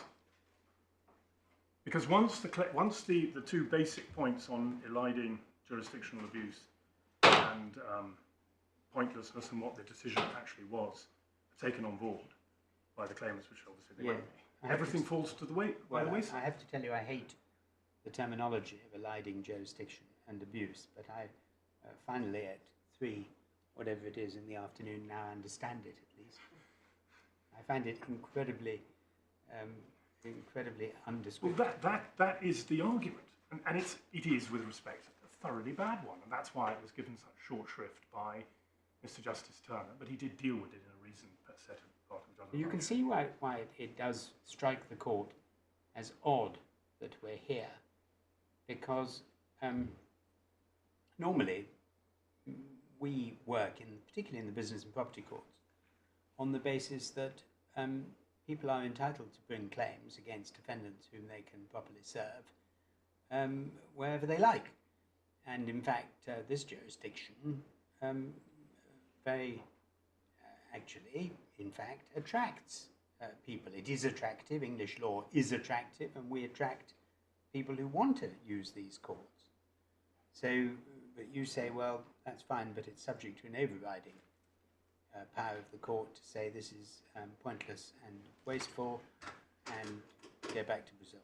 Particularly in the context of group actions, as you've seen, where different principles can apply in A and B, and where under a CPR 1910, being able to bring discipline and order and manage in an economically viable, efficient and just way is a crucial reason to give a GLO and make a group litigation order in this country. And do you say that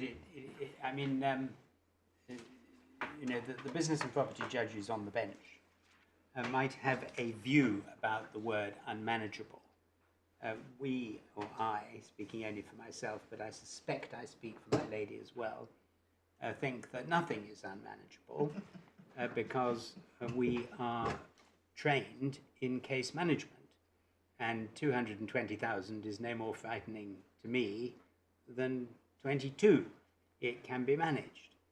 But you say that's not your decision to take. The judge was entitled, having looked at the way the panoply of litigation looked, to take the view on the facts that this was an unmanageable situation. Unmanageable not in the true sense of that term, but very difficult to manage. So difficult to manage as to make it an abuse. Both, not just with the effect that it would undermine the claimant's abilities in the claimant's actions would be futile in this jurisdiction, but also that it would undermine and render chaotic and unmanageable the proceedings in Brazil. Yes, that's an important part of it, isn't it? Because actually, he wasn't talking mostly about the kinds of unmanageability you get in very complicated litigation, so many different issues, parties with different interests, what order you take them in, all that, as my lord says, we're very familiar with dealing with. Here you've got, the judge would say, proceedings going on in another jurisdiction where we have neither party can trump the other or tell the other what to do first, no machinery for cooperation between the courts. And when he talked about unmanageability, that is really more what he was talking about. Is that right? It is, and that point is implicit when he's dealing with another recognised ground of abuse, collateral attack. He says, one has to look at the practicalities of it, the net effects of the parallel. Yeah, well, he doesn't like that phrase. He doesn't like the phrase, but it's part of what your lordship's saying. When he's talking about the unmanageability, he's also talking about the effect on two justice systems, each grappling with the same problem of how you ensure thousands of people receive due redress, and of all the huge practical difficulties that gives rise to. Hence the importance of Renova, and the fact that Renova is actually now the subject of judicial intervention, effectively. Because just on a point of detail, there hasn't been a GLO actually made, has there? no. Would there be one? Doesn't matter. I mean, this was one of the discussions we had. I mean, you would have to. You then have to have a. You'd have to have a. One of the things you'd have to do if you were having a GLO here is you'd have to have a cut-off date. Yeah. So you'd have to have advertising. You'd have to have Sure. all of the things that would go to trying to. Because normally, when you have a GLO, as you know, in this jurisdiction, you're trying to ensure discipline and finality, and so you want everybody to come into the GLO so that the findings within it can be binding and so on. So again, we did have this discussion in the first instance, and it was very difficult to see how that would actually work. And the claimant certainly had no proposals and said, well, it's not for us to do it now. The court, that was the line, in effect, my lord, that the courts work things out. And Mr. Justice Turner, who has got GLO management experience, was saying, well, that's not good enough. And it's not good enough, because when you do make an application for a GLO in this jurisdiction, you're not entitled just to go before the court and say, I've got thousands of claims, please would you make a group litigation order. The court says to you, you have to get permission and all sorts, but yes.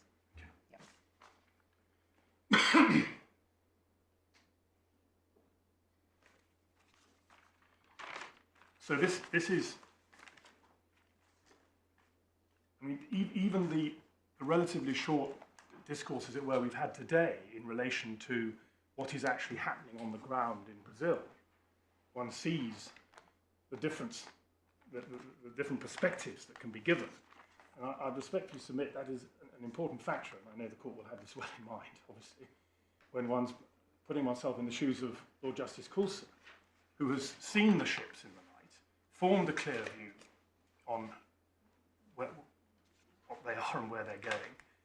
And having done that and realised that the appeal is based so firmly on these fundamental points, and is also inviting the court, as you've seen from the allied paragraphs, to investigate all the same factual matters that underpin the findings. That's what is implicit in and explicit in these grounds of appeal. So that is grounds 4 and 5, which are essentially the impermissible barrier on the access to justice. Is there a separate point on the 58?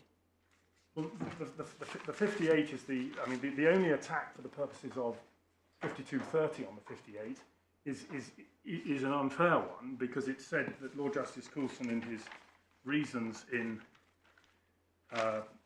paragraph 16,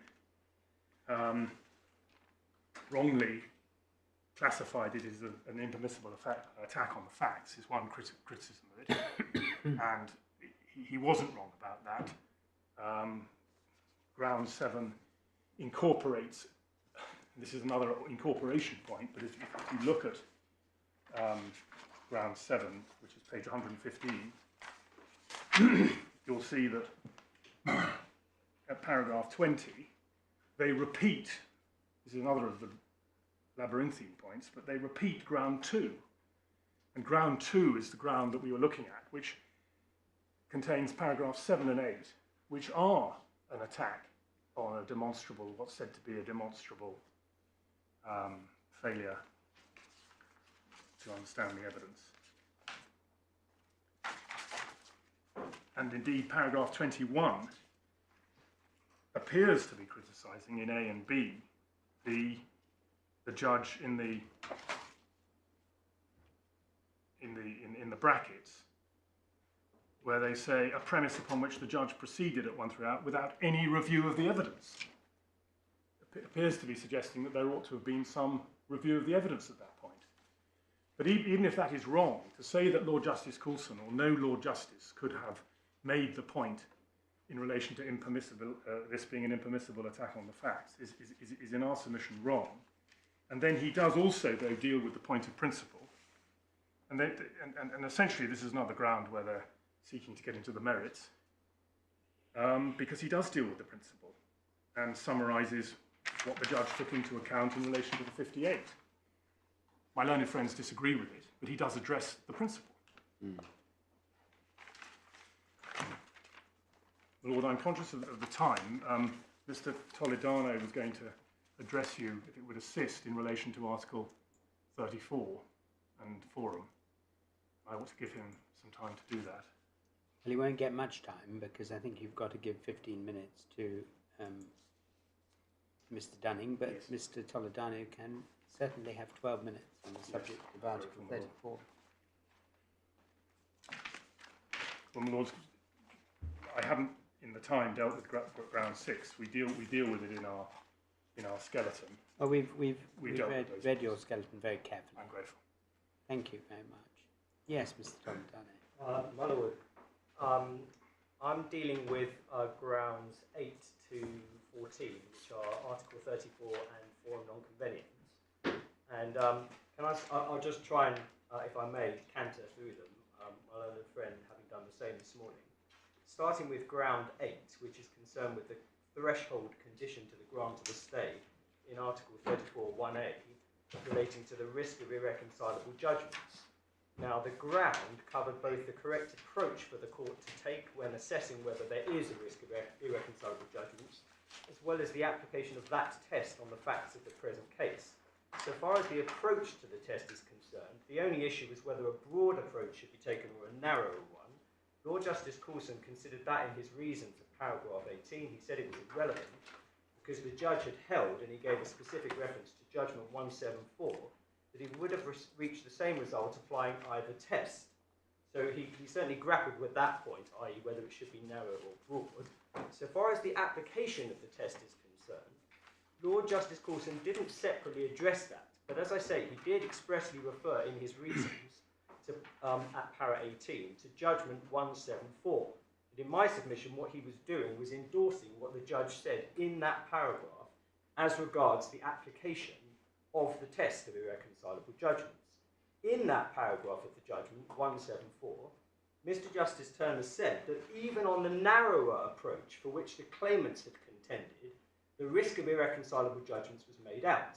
The judge supported that conclusion in the paragraphs that followed. His essential point was that the liability as an indirect polluter of BHP Brazil, which is the Brazilian immediate parent of Samarco and a defendant to the action in Brazil, the 155, was a significant issue in both the 155 and in the English proceedings, and therefore the risk of irreconcilable judgments was obvious.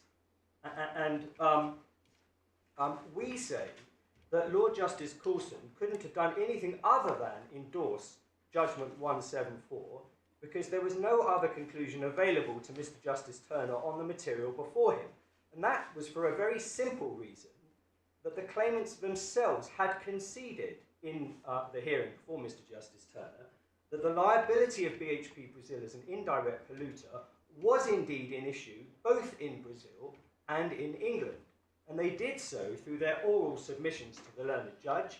They had pleaded the point in their particulars of claim, and they had made their point in their written skeleton argument. And each reference was identified by the judge in this very part of his judgment, what in paragraphs 176, 178, and 180. And the judge correctly concluded in 179 that at no stage was it contended that the status of BHP Brazil was not a relevant consideration to at least one way in which BHP PLC could be held liable to the claimants in England. And in those circumstances where the point was absolutely conceded by the claimants, the points that they made in their grounds at paragraph 24, which relate to the application of the narrower test, which was the one that they had contended for, were completely unreal. And Lord Justice Coulson didn't need to separately identify them and address them. Your Lordships and your Lady will see that by just taking them very quickly, 24A, they made a point there about whether the issue was live in England. We say it simply wasn't open to the claimants to contend that it wasn't an issue in England in view of the way they had conceded the point. Nor was it open to the claimants to contend, as they do in 24C, that the liability of Brazil won't in fact be determined in Brazil, because they accepted through leading counsel at the hearing before the judge that it was open to the court in Brazil to make a finding of joint liability as against BHP Brazil. The point made by the claimants of 24B to the effect that none of the parties to the English action as a party to the 155 is correct, but in my respectful submission, nothing to the point. It was and remains common ground that Article 34, unlike Article 33, does not require an identity of parties. All that is required is a risk of irreconcilable judgments. And so, my Lord, my Lady, that's what we say about paragraph 24. We say completely unreal to those points that were put there, and they had all been expressly conceded. The claimants also criticise in their grounds of paragraph 23 the way in which the judge dealt with the broader approach to the test. We submit there was obviously no need for Lord Justice Coulson separately to address that, having already addressed the narrower approach by reference to Judgment 174. The narrower approach was the one more favourable to the claimants and the one for which they had contended. Hence, if even that test was satisfied, then it inevitably followed that the broad approach to the test would be satisfied too. So that's what we say about ground 8. Ground 9, moving swiftly on, contained two limbs. The first limb concerned an alleged failure by the judge to take the necessary step of analysing the nature and degree of connection between the 155 CPA and the proceedings in England. We submit it was never a promising ground of challenge in view of the fact that the judge opined expressly on the nature and degree of relatedness between the two proceedings, holding in Judgment 221 that it was, quote, very close. In support of this limb of ground 9, the claimants complain in particular that the judge took into account the irrelevant matters that they say he'd taken into account under ground 8 and failed to take into account relevant matters, namely the differences between the two sets of proceedings and the undesirability of combining all claims against all defendants into one action. We submit, when you boil it down in that way, you can see it. It's very hard to see how this limb of ground 9 can add anything to ground 8. It essentially repeats the same complaint as in ground 8, namely that the judge reached the wrong conclusion on the existence and extent of risk of irreconcilability. And the proof of the pudding is that in their PTA skeleton, which they put to Lord Justice Coulson, the claimants themselves addressed grounds 8 and 9 together because of the overlap between the two. In those circumstances, we submit, unsurprisingly, Lord Justice Coulson didn't feel he needed to say anything more on this aspect of ground 9, beyond saying that the judge reached a conclusion which was, quote, unimpeachable. That's in his reasons at paragraph 19. we submit nothing more needed to be said by him to have grappled with the point in issue given the overlap with ground 8. There was a second limb to ground 9, whereby the claimants pointed to the difference in two Court of Appeal authorities, which was Kolomoisky and the later decision of the Court of Appeal in Euro Echo Fuels. The claimants contended that the judge had been wrong to proceed by reference to the former case. They said he should have approached things by reference to the latter case. And we submit the simple answer to that is that Lord Justice Coulson addressed it very fully, and the court will see that in his reasons at paragraph 19, and I don't think I need to say anything more about that. Plainly, he grappled with that point about the two Court of Appeal decisions. Ground 10 concerned Article 34 1b, which were the 2 points about was a judgment from the third state expected, and would it be capable of enforcement in the member state, i.e. in England. And there's two complaints under ground 10. One, that it's submitted that the judge erred in law by proceeding on the basis that he didn't have to consider whether a foreign judgment was expected. That was in the grounds of paragraph 27.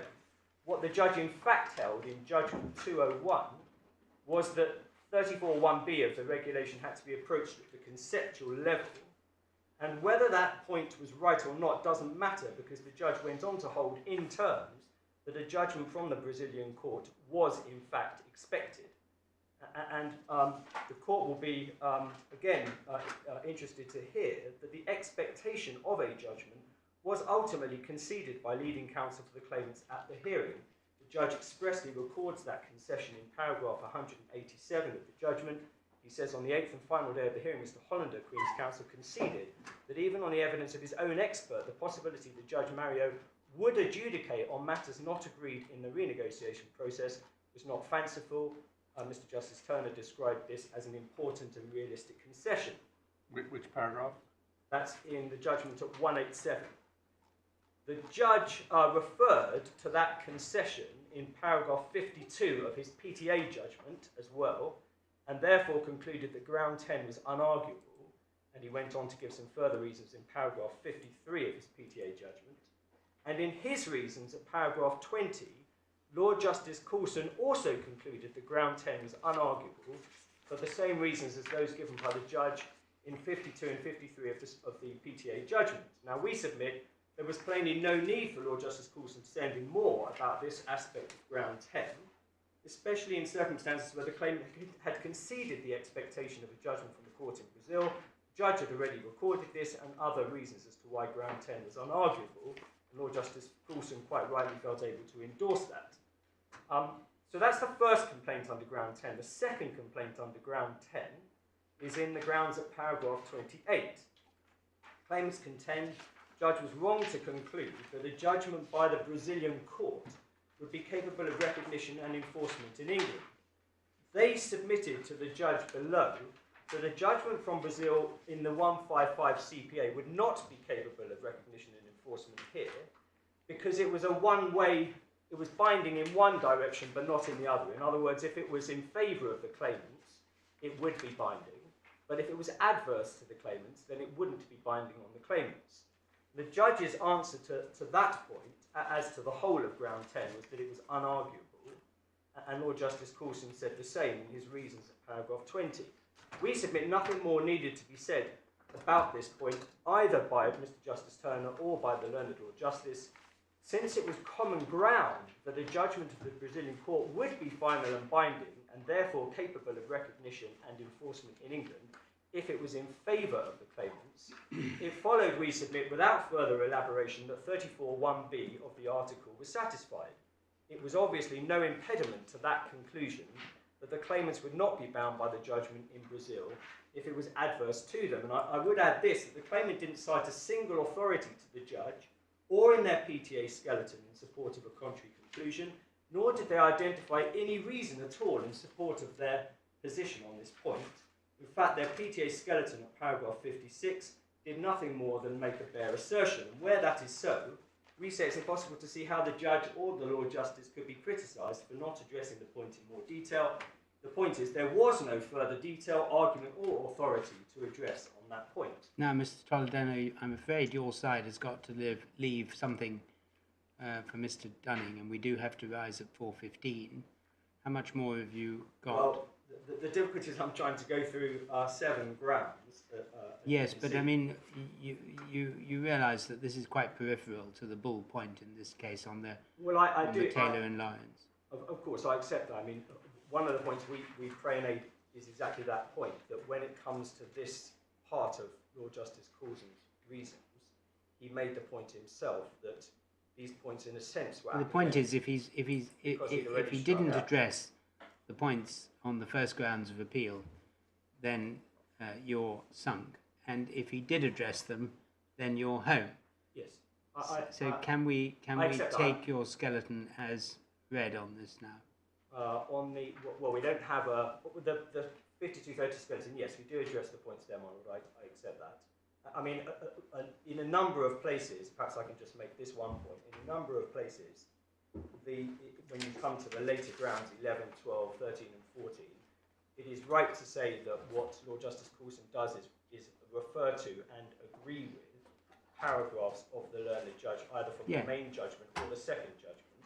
But they don't, those paragraphs on proper analysis, in my submission, don't have the flaw that my Lord referred to earlier. In other words, those are paragraphs that specifically address the criticism and complaint that's made. They're not ones, as it were. Well, that's validated by the fact that Mr. Dunning didn't make any reference to them in his 5 points. So all the answers are there, and Lord Justice Coulson was, in my submission, absolutely right. It was quite proper for him to refer to those. He made different points in relation to this. Yes. Okay. Well, thank you very much, Mr. Dunning. Mr. Dunning, in reply. My Lord, I want to come back, first of all, to this question of the judge's reasoning in relation to unmanageable or irredeemably unmanageable. And could I take you, first of all, to his permission to appeal judgment, which is in tab 18, in part B of the bundle, at page 583, so it's B583. Mm-hmm. And to paragraph 67, 68, 69. This is where the judge expressed his conclusions. Yes. And he says, although the draft grounds of appeal are many and various, may assist to identify from the substantive judgment, by way of conclusion, the point of central importance to which all other considerations are of secondary significance. This is to be found in paragraph 104 of the judgment. In all the circumstances, I'm entirely satisfied that these claims would not merely be challenging, but irredeemably unmanageable if allowed to proceed any further in this jurisdiction. It may be thought impossible, certainly in the circumstances of this case, to conceive of a situation in which the pursuance of irredeemably unmanageable proceedings could be categorized as anything other than an abuse of the process of the court. So he is saying that is his central finding, that it was reached at paragraph 104, and it's very difficult for him to think of any. Just repeating what he said. Yeah. Now, and also, if I could show you, please, paragraph 38, on the way to that, which is on page P577. He says, it's undoubtedly the case that the defendants argued that full redress was available in Brazil, but success on this contention was not a prerequisite to their success on the abusive process issue. And at 43, where he dealt with the 58, and at 43, in relation to them, he said the challenge to this finding is based on the unsustainable contention, when considering an abusive process argument, that the court must close its eyes to the fact that, as here, conflicting developments in parallel jurisdictions would render the proceedings completely unmanageable. And so it was, in fact, his central conclusion, as explained in his own judgment on permission to appeal, that this was the main basis for his decision. And Lord Justice Coulson treated it as such. So if you could go, please, now to Lord Justice Coulson's judgment or reasons at paragraph 14.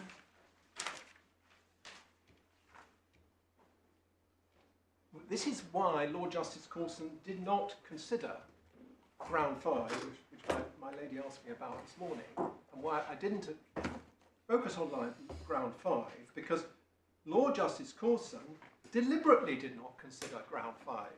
So what he says is ground 5, and if we just remind ourselves what that is by looking at the grounds at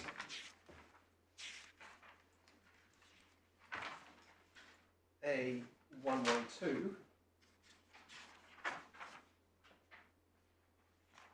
and what Lord Justice Coulson says is that this is the criticism, that the judge compared the difficulties with proceeding in England with the proceedings in Brazil. So he did, but that was a secondary observation. What mattered was his conclusion that proceedings in England would be irredeemably unmanageable. The judge's conclusion was not linked to whether or not the claimants would obtain full redress in Brazil. So Lord Justice Coulson didn't overlook ground 5. He considered it was completely odious and unnecessary to deal with ground 5 because the judge's conclusion was based on the irredeemable unmanageability of the proceedings. And that is why we have focused on our arguments, and in particular on ground 4, on that being a finding which is incapable in law because it's an impermissible barrier to justice, and because there is no such thing as an irredeemably unmanageable proceedings in law. All proceedings can be managed if they are proceedings which are properly brought, and bearing in mind that this is a case in which it was conceded throughout that there was an arguable case. So we're not in the normal type of abuse case where you don't have a good case or you have a frivolous cause of action. It was conceded there was an arguable claim.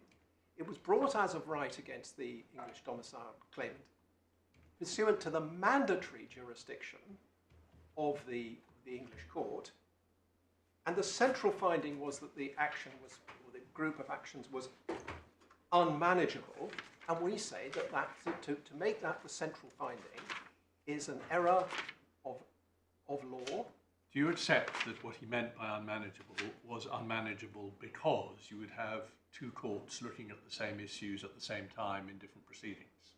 That's what he meant by unmanageable. He didn't mean, there's an awful lot of people and there's an awful lot of issues and how we cope. Yeah, he said because of the risk of cross-contamination and the risk of irreconcilable judgment. That's all he meant by it. That's what he meant by it. Yeah. But insofar as that is what he meant by it, that was a conclusion that he couldn't possibly have reached, given that the defendants are not parties to the proceedings in Brazil. And most of the claimants are not bringing any claims in Brazil. And so in law, there isn't an irreconcilable judgment because they are not the same parties.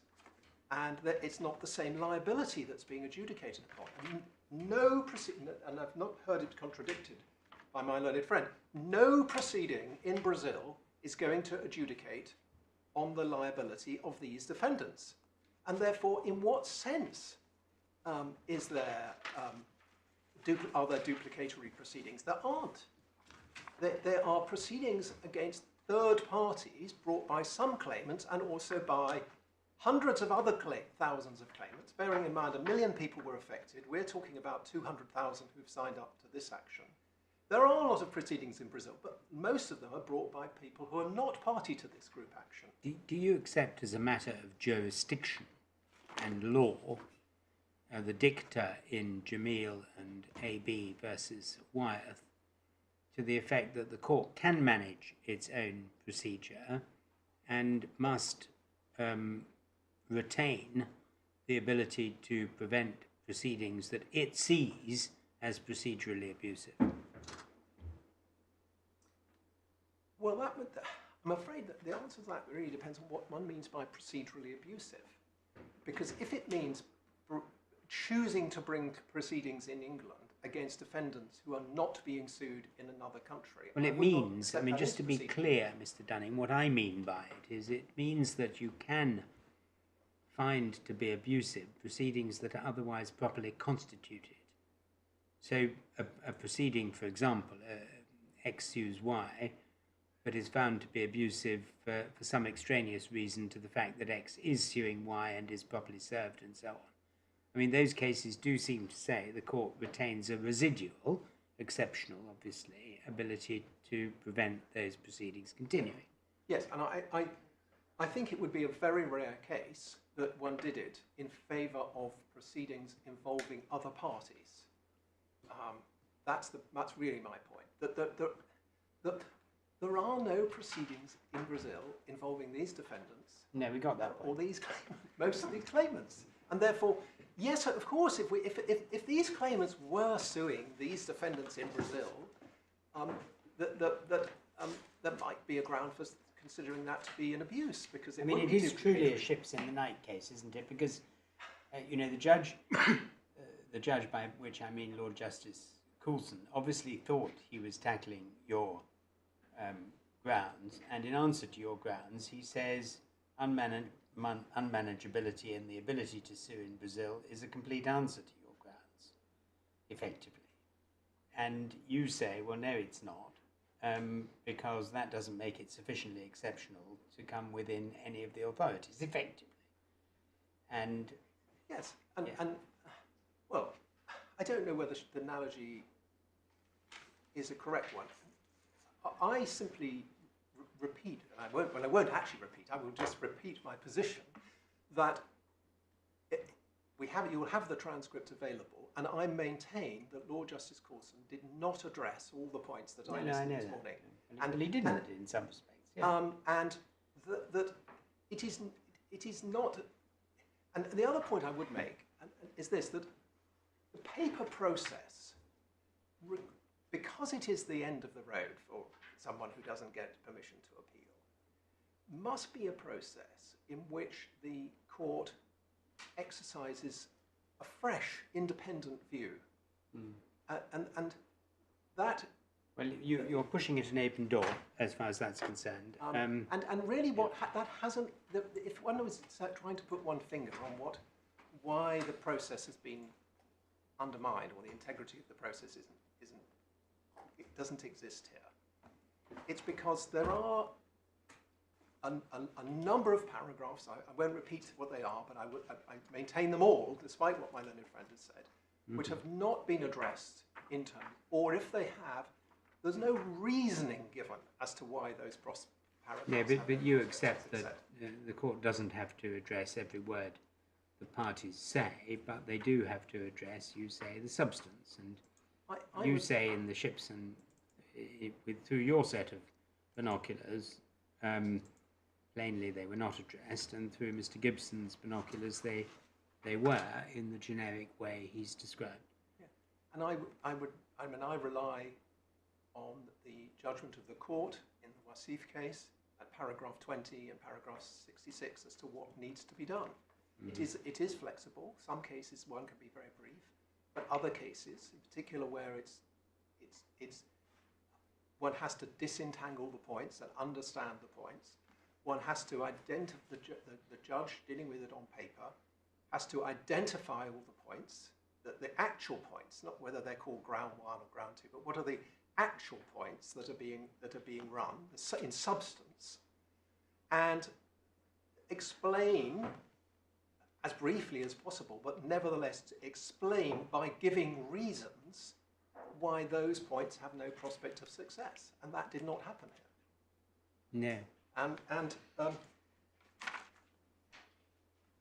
could I, my lord, there are a number of points that my learned friend made when going through the judgment. I don't know whether it's of any use for me to repeat those, but well, I'm not sure that it is, Mr. Dunning, because we've read the judgment, and I mean, despite the fact this hearing has gone on double as long as we listed it for, I think we have you have collectively, thank you, painted the picture for our decision very clearly.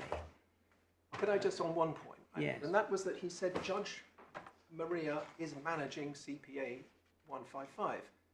Well, that may be correct in the sense he's in judge put in charge of it, but in what sense is he managing an action that has been stayed since January 2017? Well, and you know that's really the nub of the point about Article 34, that there is no incoming judgment in prospect which is going to create to be recognised under English common law, because it won't be between the same parties. And therefore, there is no reason. My Lord, I know that the Renova and we talked about the priority axes, all of that there is an explanation of all of that if you want to delve into it in the material in the bundle, and I'll give you the reference. Renova is dealt with in D892, and the priority axes are explained at D897. And that's all a part of the section of our skeleton argument below, from D852 to D902, which analyses all the evidence. And my Lord, or Justice Underhill, you're right, there was a mass of evidence below, which the judge didn't actually set out or summarise, but made some references to as he went through his judgment. But there, if you want to understand that in more detail, I've tried, I'm afraid, to simplify it for the purpose of these proceedings, but it is very complicated. Well, that identifies the reasons why there is a genuine rationale for the claimant's proceeding here, as opposed to... Well, that was in the skeleton as well. Yeah. That was all done. There was factual evidence about that in the skeleton. That's not in that. Those particular passages deal with the Brazilian proceedings. I see. But I'm sure we can. No, don't worry. Fine. I also have a reference for you, my lady. But you asked me before the adjournment about where did the judge at first instance identify that his forum convenience finding was on the premise that the Article 34 stay failed. Yes. And it's the penultimate paragraph of his judgment. Yes, I think I found it. So it's on B565, at Little Roman 4, in his conclusion, that's in paragraph 265. It's a little bit ambiguous at the beginning, but that's where it seems to be unambiguous. It's unambiguous. It's definitely unambiguous at that there. stage, yes. My Lord, also you asked for the 5 propositions to be typed up. I've seen a version of that on a junior's. lovely. Can we have it by We will email it to your email? clerks. Thank you very much. Good. Is there anything else that I can Is there anything else? assist on? No, thank you very much. No, thank you very much. Can I thank all counsel? I know there are many who are not standing in the front row, and the solicitors as well, for the clarity of argument today. I think we have, if you like, as I said, got to the bottom of the difference that lies between you. We will take time to consider that difference and the answer to it, and deliver our judgments in due course. When we do, can they be dealt with in the usual way that a judgment of this course is dealt with? We'll have textual observations from the parties, and then you can agree the consequences of what we eventually decide, and if you can't agree, we'll deal with that in writing. Thank you both very much.